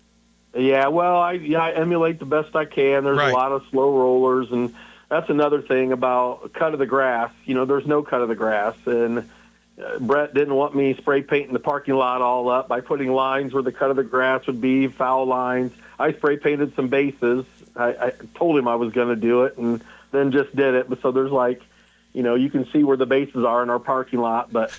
Yeah, just that. You're right. That stuff there, I wanted to put a big line of the grass. I have to tell them, keep coming in. And then I hit slow rollers and make them come in and play it. And It's the freshmen are really gonna those are the guys I'm gonna watch. The upperclassmen, they have an understanding and they're doing a pretty good job of it. Some of these kids have played, 3 years of baseball and played a lot of varsity, single A sports. You don't really have a freshman team or freshman group. You're a varsity player. If you're joining the team, you're a varsity player. And yeah, some of that we'll have to definitely work on. Just to kind of talk about the coaches who are helping out with this whole. I was literally going there. Asphalt problem here. Yeah. My assistants are Matt McEwen. He's our pitching coach. He's done a great job the past couple of years working with all pitchers, especially his sons. He also does the third base coaching. He's third base coach for me. Get to relay some signs into him for him to work it out. He does a great job of that. Kids really trust him. Kids love him. Colin Stevens is my varsity assistant. He's the first base coach. He does a lot with infield. I have him primarily working with, most of our infielders and fielding. I have a newcomer this year, Ben Withy. He's a varsity assistant, and he'll be a JV coach. We might, if we can get a field, can't play any JV games if you don't have a field because that's, home and away type thing. So that's on the back burner. We've got 7 or 8 kids that I'm going to have to be creative with, no practice facility for the middle school. So when they come on, we're going to have to figure this out in a hurry of how we're going to take what's hard to get through all the batting practice stuff that you have when you have 20-plus kids and you're trying to get everybody through and give them quality at-bats and enough work. And I'm still talking about coaches, so I'll stop talking about my woes there. And then Paul Dunn, he's our analytics department stats man. He works with our summer instructional league. He does a great job for us. Paulie's invaluable. He's somebody that is such a professional when it comes to doing stuff. He's the voice of the Cavaliers, the voice of the Knox Redskins, voice of wherever. He'll have gun, we'll travel with him. He'll do whatever anybody asks him to do, but does a great job for us. And it's always good to look down the dugout and say, Paulie, what'd this guy do? Or Paulie, who did this? And he's right on it and works well with all the coaches. It's great to have that little analytics department. I kind of feel lucky to have him. I know you guys, he works for WKBI a little bit there, so you know who he is, but he's just great for the program. So I have a lot of good assistants, and you're only as good as the people you surround yourself with, and that makes a world of difference. And I know he does do a lot of time effort. You mentioned to me he's the guy that's taking care of the schedule on Max Preps and all that and updating the stats. So shout out to Paul Dunn there. What is the goal this year on the season? Oh, every year you just want to compete in conference. But our conference is so tough. We've got a number 7 or 8 ranked Triton program that just beat Northwood, who's a perennial beast when it comes to baseball. North Miami's still the king of our conference. Somebody's got to knock them off, and then you can throw it in from there, from North Miami Caston, year in, year out. Blake does a great job. And you got Winamac, North Judson. It's just it's a buzzsaw in our conference, and it really does prepare us for, the postseason. But we want to compete at a higher level than we ever have, and pitching is what starts it. So I have a lot of goals with our pitchers, and we got to look at a lot of things this year. When those 2 boys now that are going to lead us as seniors, they're going to have to adjust what they've done in the past. I know they like to pile up the strikeouts, but sometimes it's throw low, get ground balls, and right around the eyes to get pop flies. And we gotta take that philosophy on. And Hunter Albert will pitch a little bit. Kale will pitch. And then 2 freshmen, Matthew Bloomquist and Reese Carter, will pitch. So just having, that kind of aggressiveness on the mound, throw strikes and work in and out, up and down, and be smart about that. Look at your lineups. Be, some people who study the game, study the other team, listen to coaches. Matt does a great job of looking at who box scores from around the area, and we all talk about it, about who's this, there, and what to do with them. I just think I have a team this year that we can talk to them about things, and then that can, come to fruition. So that's always good to have that leadership there. And then, the simple goal of making contact, making teams, get you out, not make it easier for that. And then, make the routine play. You're going to have spectacular, but just make those routine plays, and everything will take care of itself. You got good pitching, you make contact, you put yourself in good spots, you have good leadership. That should lead to some quality games, And at Culver, you want to win as many as you can, but we want to compete. That's the biggest thing. We want to show growth until we get to sectional, and every team in our sectional has a chance, and that's South Central's a tough sectional to go through, just from the host team, South Central, and having Triton there and some of the other teams that you just never know. You get to tourney time, and when you're looking at pitch counts and you're trying to line things up, it's a chess match, and I think we have a team this year that can go deep into sectional and give the Culver fans something to be proud of. And with the new field coming together, it should be a memorable season. I'm excited for it. I'm ready to get going. Well, Coach, we're ready for you, too. I sure do appreciate your time this morning. It means a lot. Good luck this year. We'll be seeing you out there, and we'll talk soon. Hey, thank you. I always end this by saying, I appreciate you promoting high school athletics. Chris, you too, getting out there, spending all the time that you do, promoting our athletes in this area. We're lucky. We're lucky to have you guys. And whenever I can get the Cavaliers promoted, it's great. So I really appreciate all you guys do. Won't be the last time we talk, Coach. Nope. Have a good day. Go White Sox. Yeah. Hey, how are the Sox looking for you this year? You excited? I went to the home opener yesterday. We walked them off. The American League World Series opponents, the Toronto Blue Jays, walked them off. So high fives and cheering all the way up and down the stands. It was too close for comfort, but, with the White Sox and how they've been, I'll take any win. And home opener walk-off, I love it. They told me they were going to retire Ozzy's jersey this year on August 8th. I spent $400 on tickets just sitting there when they made that announcement. So good times. Good times.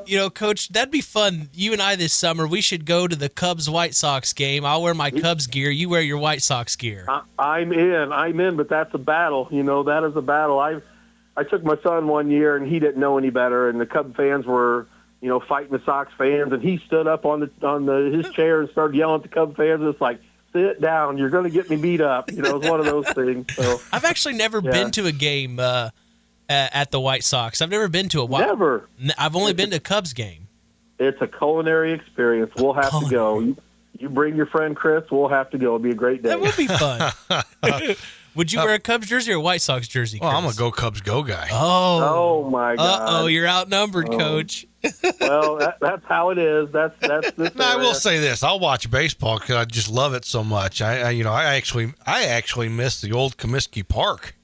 Oh, I do too. They just put together around 2020 a whole show about old Comiskey, and they did a very good job. When everybody was sitting at home, this guy brought out every video he could find and told all these stories. It was great. It's on Netflix. I think it's a good watch. Yeah, I'm watching. If you're a baseball fan, and Wrigley, I tell you what, I'm not a Cub fan. I root for the White Sox and anybody that plays the Cubs. I'm one of those guys. But the Wrigley Field experience, there's baseball, pure baseball. It's great.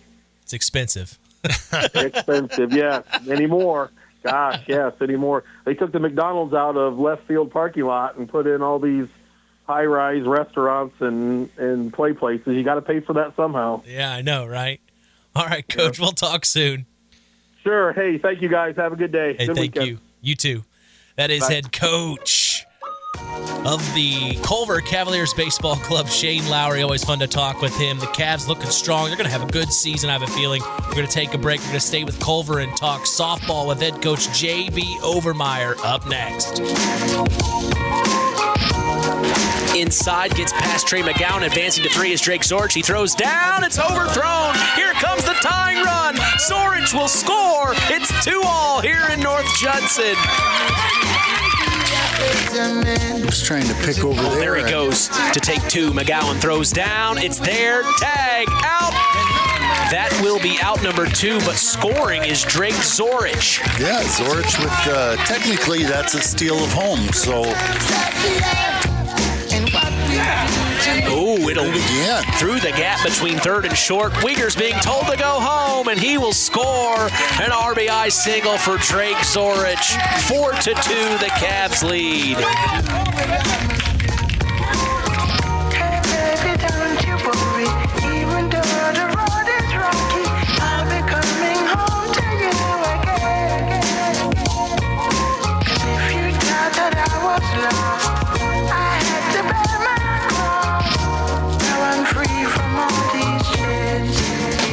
The Stark County Co-op has been a member-owned farm services co-op in Stark County since 1928. That's over 90 years, and they're still providing the same quality agronomy services to the farming community of Stark and surrounding counties. The Stark County Co-op is an LP and fuel provider. The Stark County Co-op purchases grain at both locations, Hamlet and Brems. You can reach them by phone at 1-800-782-3392, the Stark County Co-op. Stay tuned for more sports talk with Mitch Columbi and Chris McGowan on the longest-running high school sports show in Indiana, the Saturday Sports Line. At First Farmers Bank and Trust, agriculture has been a cornerstone of our business for more than 135 years. Our personal relationships within the ag community run deep for multiple generations. If you're looking for a financial partner that knows, understands, and supports agriculture, I'd love to hear from you. I'm Isaac Blue, Ag Banker at First Farmers. Come into our Knox, North Judson, or Culver branches, or visit us online at ffbt.com when you're ready to talk about growing your operation. First Farmers Bank and Trust, member FDIC, equal opportunity lender. Pulaski Memorial Hospital. Quality care, closer to home. Pulaski Memorial Hospital is all about community and keeping our community spotlight shining on the accomplishments of our youth. That's why PMH is proud to be a sponsor of our local high school sports action on WKVI, our community radio station. Pulaski Memorial Hospital. Quality care, closer to home. Now let's return to more of the Saturday Sports Line with WKVI Sports Director Mitch Columbi. Back to talk Culver softball with head coach. It's JB Overmyer. Coach, good morning. Good morning to you. We're glad to have you back. I'm sure Culver or Cav Nation is glad to have you back. Are you glad to be back? I am. I wouldn't do it if I wasn't. I wasn't expecting any other answer, Coach. No, I'm not. I'm not glad, actually. Trying to get out of here. I know the weather's not cooperating today, Coach, but you guys have been putting in the work. I know we talked last week a little bit, or this past week. Talk about preparations for the season and what you're excited for. You nailed it on the head with the weather. Just being able to get outside and see what these girls can really do. Seems like I'm been inside more than I have been outside. No kidding, Coach. And that's probably tough on some of the players. Talk about some of the returners that you're excited to see take the next step. There's Abby Zahner, leadoff batter, center fielder. She signed with Calumet, so she'll continue her softball career. She's just a hard-working girl. Aiden Mulbash, my number one pitcher. She's always working hard, trying to improve, trying to get faster, trying to get some more uglier pitches. So Gracie Milam, senior, just a tough player. She had a foot injury earlier this year, so she was in a walking boot for a while, and she's fully recovered now. So just trying to get her in catching shape. She'll be grinding a lot behind the plate. Brooke Davis, shortstop, heck of an arm, heck of a fielder, play outfield. She's one of the top players there. Madison Kitts, first baseman. Savannah Slemmer, she's third base, pitching, first base. She can do a lot. Hayden Lute, senior, she plays second, good bat. Captain, well spoke. She knows what we need to do to get things done. Those are kind of my top ones there. Got Brianna Schlemmer back. Good. She played a couple years ago. Senior wants to play, last sport with her sister, Savannah. So that's good having her back. I know she likes to shoot 3-pointers more than catch softballs, but I always joke with her and tell her she's a better softball player than she was basketball, and she doesn't like it. You're trying to get her fired up. Yeah, I'm just trying to get her fired up. Yeah. Well, let's talk about some of the up-and-comers you're excited to see. I had some freshmen, a couple sophomores come out, had a couple transfers come this way. Really good athletes, just trying to turn them into softball players right now. Alexis Gasnovez, she's a soccer player. I mean, fast, speedy. She's I think she might even be all-conference soccer player if I remember correctly. But she's an athlete and she's showing promise. Amelia Grove, she transferred from Plymouth, played 1 year of middle school softball.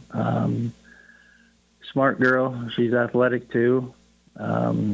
Emily Allen transferred from Bremen. She played some middle school softball, so she's got some knowledge there. Got another foreign exchange student, Hannah. I can't even say her last name, so I'm not even going to try to butcher it on the radio.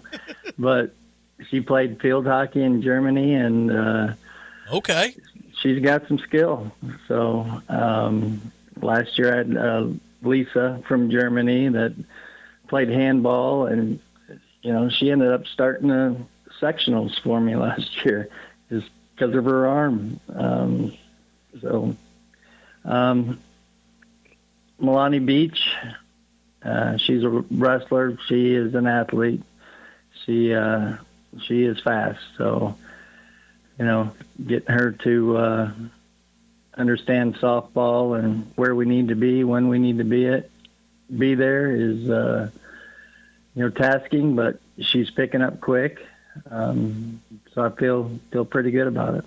Let's talk about goals for this season. What do you have in mind for this squad? I tell them we want to be better than last year, and they tell me we're winning sectionals and we're winning conference. All right, if that's your goals, then we need to work harder. So just keep pushing them in practice, making them do the little things you need to do, and hopefully they reach their goal. Talk about the coaching staff. Who do you have with you? Same as last year, Will Milam, Kylie Moldash. Will's been coaching with me.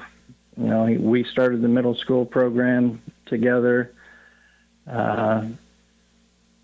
Kylie, she's Aiden's mom. She coached middle school after I moved up, and she knows the game.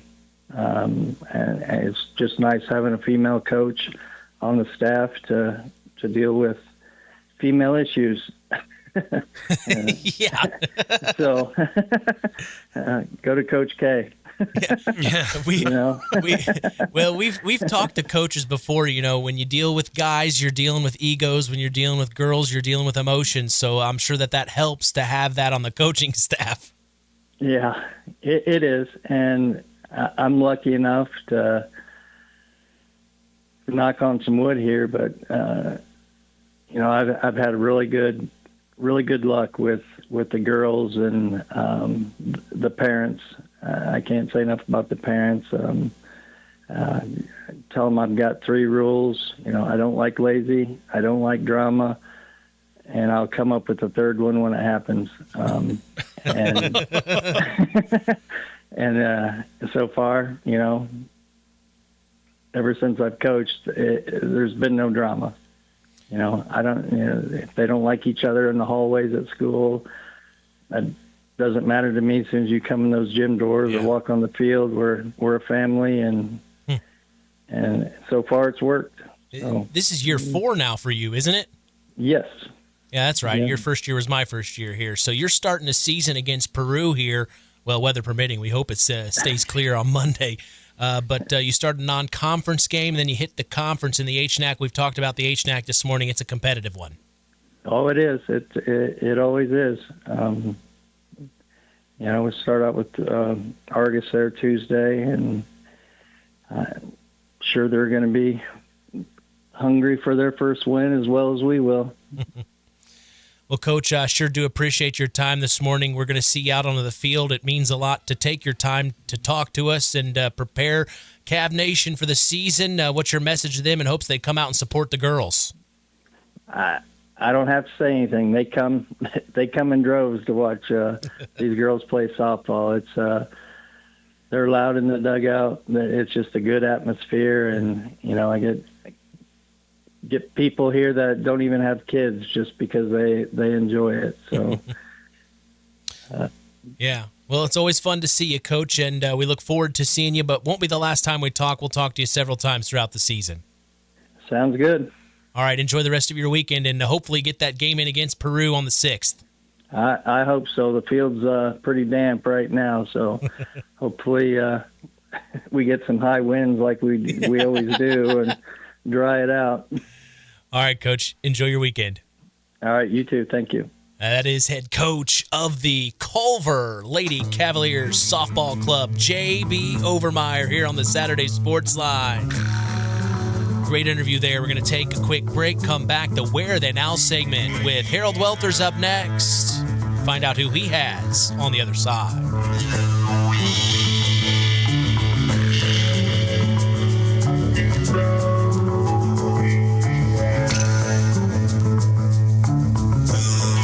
As digging back in is Gracie Milam. The next offering swung on and popped. Deep hit, and it's going to be gone. A big-time home run for freshman Gracie Milam, and it's all Lady Cavs here as she has her hands in the air. She is so excited, and she gives her dad a big-time high five, and welcoming her home is the entire Culver Lady Cavaliers roster.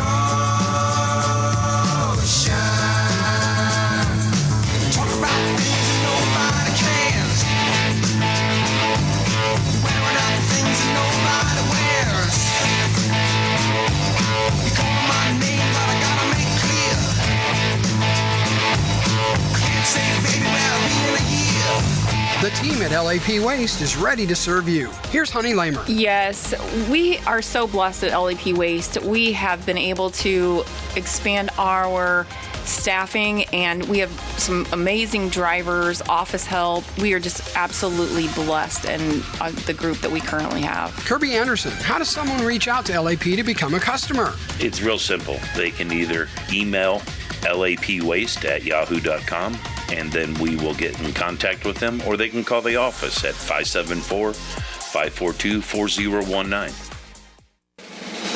Stay tuned for more sports talk with Mitch Columbi and Chris McGowan on the longest running high school sports show in Indiana, the Saturday Sports Line.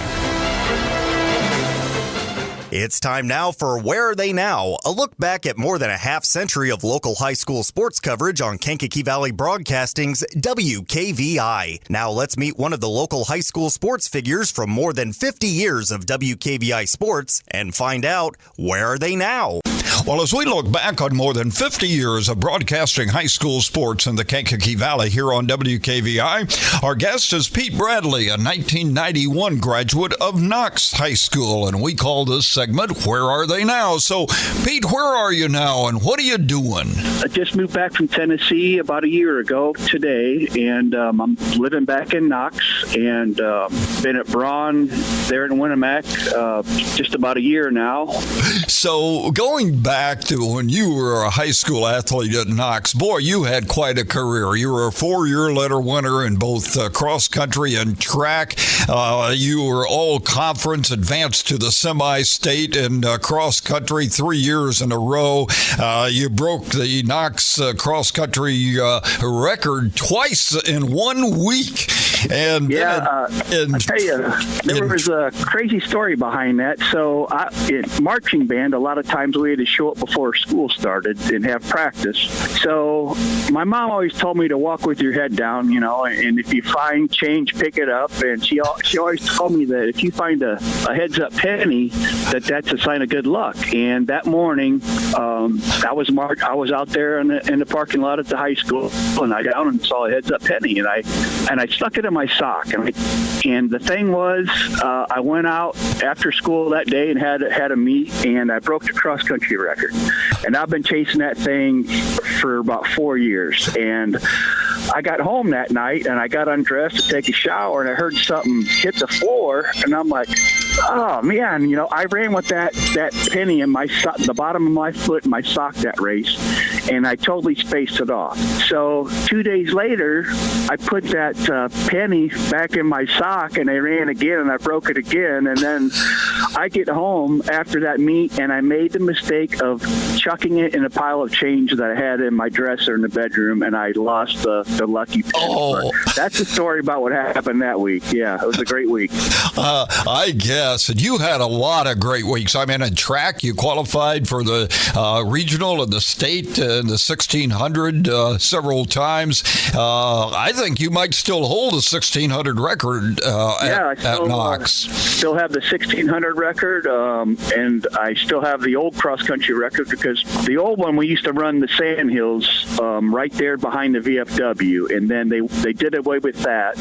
And it was explained to me, just like when Fred Kim ran, because it was a different course then, that if you break a record on a course and then they use the course, that record's forever sealed. So that one I had, and then of course the new cross country record, I still have that one now too. So it's I was surprised that it's held out for this long. I would love to coach a kid that can go out and break it. I mean, that's my goal, is to always show somebody a better way of doing things, and now technology. Well, let me ask you this. You already talked about the excitement of breaking that record twice in the same week, but other than that, of all the meets that you participated in back in the day, besides the one you just described where you had that great week, what's the one that sticks out in your mind more than any others all these years later?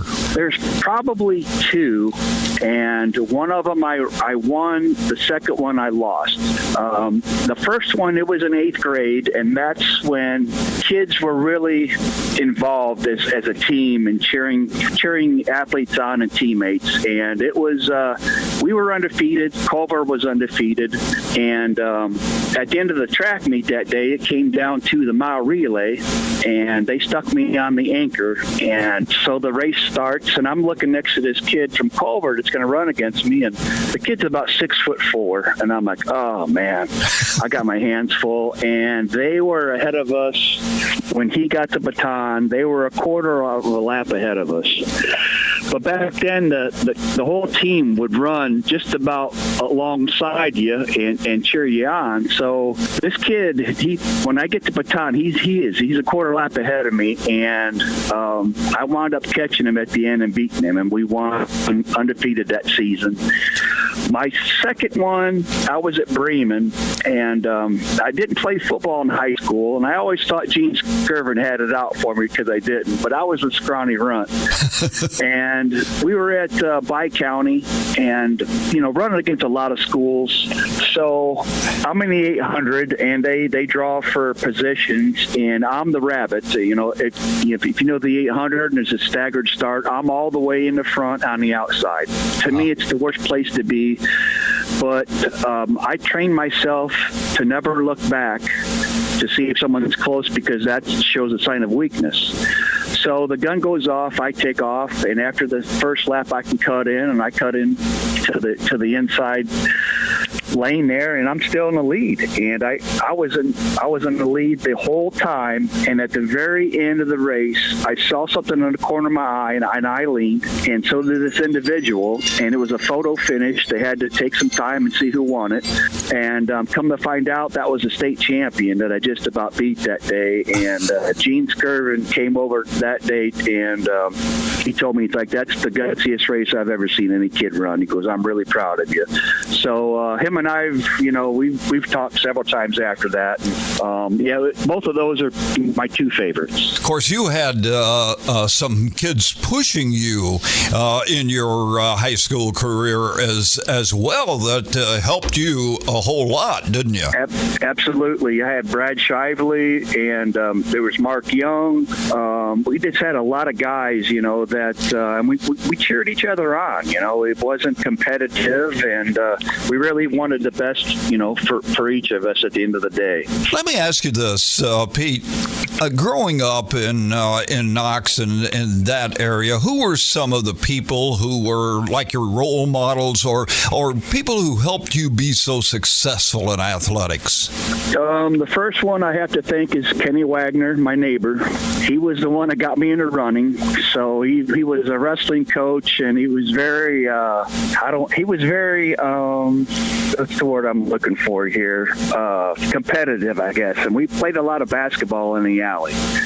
And so I noticed at nighttime he was getting off of work at co-op, and then he was putting on some running shoes and taking off jogging. So the one day I stopped and I asked him, I said, where are you going? He says, well, I go over to the track every night. And we both live 2 blocks from the middle school and Cinder Track. He's like, if you want to run, meet me here, tomorrow night. So Mom got me a pair of shoes from Toto, where a lot of kids did back day, and we didn't have a lot of money. And so I joined him, and I ran with him, over there, and I ran a couple laps, and I had to stop, and Kenny just puffs his chest out, and he's chirping at me, and he knows what buttons to push, and he's like, just start walking. If you got a cramp, bend over a little bit, push in where it hurts, and after that, put your hands over your head, open up your lungs, and when you get your breath back, start running again. And I did that week after week. And it got to the point where we would run over to the middle school together, and then we were jogging back together. So he's like, okay, so tomorrow night, meet me here. We'll jog over, and whoever stops first is the loser. I said, okay. So we go over there, and Kenny stops first. And so I got to give it right back to him, and he went home, and I came back home about an hour later, and he said, tell me you weren't running the whole time. I was like, yeah. He's like, how many laps you do? I said, 24. He says, you ever heard of cross country? I was like, I'm not running across the country. He's like, no, it's a sport. They have courses. So he's the first guy I have to thank for getting me into it. And then my family doctor, Dr. Howard Henry, amazing. To me, the godfather of running here in Stark County, and being my doctor, him starting to follow me, through newspaper clippings and such. He says, he was old school. I went in for my school physical, and he tapped my kneecaps, and for a reflex, and they both kick out. He'd say, "How you feel?" I said, "I feel great." And he's like, he always got excited. He says, "Let me hear that heartbeat." And so he put the stethoscope on me. He's like, 40 years a doctor, and you still have the slowest heartbeat I've ever heard in my life. He goes, stick with it. Ray Carey was another guy, ran with Doc a lot. And so Ray was a big inspiration. And I also have to thank my 2 coaches, Mark Wagner and Rob Kruger. We're talking with Pete Bradley, a 1991 graduate of Knox High School, and we'll continue our conversation after this timeout. Are you tired of slow speeds, rising bills, or internet that struggles when everyone's online? Then now is the time to make the switch to Surf Internet. Here's why Aaron switched. Competitive prices, no contracts, reliable service, and nice people to work with. Switch today so you can experience the Surf difference. Fiber internet plans start at just $30 a month with AutoPay, plus free installation and no contracts. Visit surfinternet.com today. Restrictions apply. Not all speeds available in all areas. Our guest is Pete Bradley, a 1991 graduate of Knox High School. Let me ask you this. Pete, you played a lot of sports in high school. What did you gain from being a high school athlete that has helped you in life? I would say the first thing is discipline, commitment, and to not only learn how you can push yourself physically, because once you break that point, it becomes mental. And I really surprised myself on, my legs have really took me places. I started running in the 8th grade because I was a scrawny runt. Like I said, I played football 6th and 7th grade year, and one of the fastest kids on a team, but I didn't get a lot of playing time. So after my running with Kenny Wagner and I started running, I showed up the first day of practice, and Mark Wagner says, "Son, where have you been?" And then he just a lot of, like I said, a lot of commitment, a lot of dedication. The days that you're tired, you learn to show up, and that transpires into your job force. When you work, there could be times you wake up in the morning and thinking, I can't do this, and you tell yourself, you've done a lot harder than this. So, get dressed and go to work, son. So, yep, that's I would say those are the two things. Finally, I'd say also respect for the other athlete too. I was a person that I had rivals, but I've been friends with every one of them since. I was a person, if I came in first place, I stood at the finish line, I shook everybody's hands, or if somebody beat me, I would shake your hand out of respect and, say, hey, thanks for, giving me one heck of a race. Well, you made your mark around the whole area. I think you at one time broke the course record, of course, at Knox, but you also broke the Bremen course record, the West Central course record, the LaVille course record. So you knew a lot of athletes around, and a lot of schools were very familiar with you. I did, and actually, and I never asked what the course record was. I just went out, and sometimes it would just be me against the clock, and Coach Wagner wouldn't, he would stick with me. He's like, keep it up, you're doing all right, and finish hard, and I did. And after several meets, to say, hey, we just, they had their head hung. We just thought we'd let you know that you just broke our course record, and what a surprise! It was like Christmas, every time I heard that. And then I've seen some of these coaches 20 years from now, and of course I'm built different than what I was back then, unfortunately. But as soon as I say my name, they're like, oh yeah, I remember. He's like, man, you were tough. So the day I broke the mental record, we were up at a school at the Wheeler, or somewhere up there by Valpo, and their coach came up to me and he says, hey, they just asphalted a new track. The times are coming across pretty quick, and if there's any record that you want to break, this is the track to do it. And Coach Wagner says, what do you want? I said, all of them. He said, well, pick one. So I said, I want that mile record. I said, it's been haunting me for years, and I went after it. And Coach Wagner gave me the splits, and when I heard that last lap, and I was up a few seconds, and I took off, I was like, I got it, So it was a very exciting day. I guess.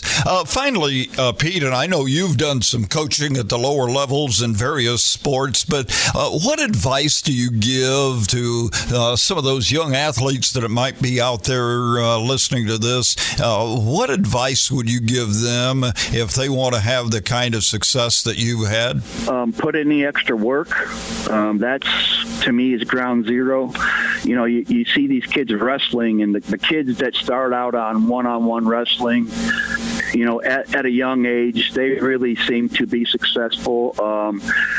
Besides my coaching, there was no internet or anything, so I read a lot of Runner's World, and I took notes, and I tried different techniques and different workouts, and I was constantly doing things sometimes before school. I'd run an hour before even class started, and the swim teacher at the time, Mrs. Center, she would let me in the swimming area, and I would run the stairs up and down. I'd go to the middle school, and I would run the bleachers. I would run sand hills, sprints. I tried to be as adverse as I could. I was one of the faster sprinters, but I was never really put in those races. But I knew I needed that for the kick at the end of my race, and then I also, wanted to do the distance. So I tried to be as adverse so they could put me anywhere they needed, and I think I could get the job done. Thanks so much for taking time and visiting with us and reminiscing about some of the really glory days of Knox High School sports. We appreciate your time, and we appreciate all the excitement you provided for Redskin fans back those many years ago. Our guest on Where Are They Now has been Pete Bradley, a 1991 graduate of Knox High School. Join us again next week on the Saturday Sports Line for Where Are They Now? Where Are They Now? A look back at more than a half century of high school sports coverage on WKVI. Join us each Saturday morning on WKVI for the Saturday Sports Line and worldwide on WKVI.com. Time now for our Tyler Roth WKVI Athlete of the Week, given in memory of Tyler Roth, a 2001 graduate of Winamac High School who died as a result of an auto accident 1 week after his high school graduation. His legacy of hard work, outstanding citizenship, artistic success, and super athletic performance lives on with this award given every week to outstanding student athletes from the 8 schools in the Kankakee Valley. Today's award is brought to you by Web Printing and JT Shirt Shack in Winamac, and we'll tell you who's earned the Tyler Roth WKVI Athlete of the Week after this word from Web Printing. Web Printing and JT Shirt Shack and signs of all kinds in Winamac is where all of your printing needs can be met. Whether it's paper, garments, or signs, Web Printing is your full-service printing solution. So if you're in need of embroidered or screen-printed garments, tickets or programs for your event, or documents for your business, Web Printing and JT Shirt Shack is the place to go.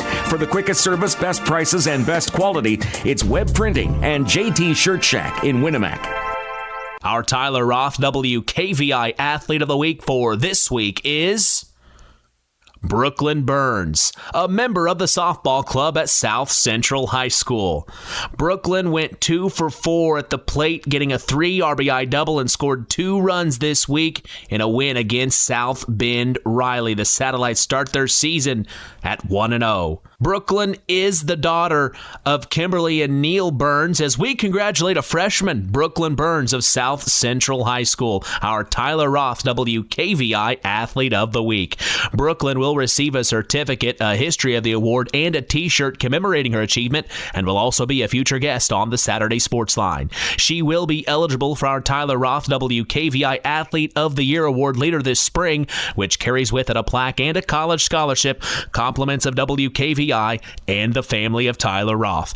The Tyler Roth WKVI Athlete of the Week is brought to you by Web Printing and JT Shirt Shack in Winamac. I'll make sure to get with Brooklyn once she gets back from spring break. South Central's on spring break this week, so we will have her interview on April 18th. Well, we start our spring broadcast season on Monday. We hope you join us for some North Judson Sanpierre Lady Blue Jay and Knox Lady Redskins softball. Yeah, the rivalry is renewed. Our very own Harold Welter will be joining me on the call Monday, so join us for some great softball action. Until then, make sure to follow us on all of our social media sites, on Instagram at WKVI Sports, on X at KVB Sports, and on Facebook at Sports to the Max for all Kankakee Valley Broadcasting sports content to stay up to speed in your local area 24/7. All right, I'm out of here. I'm Mitch Columbi. The tradition continues.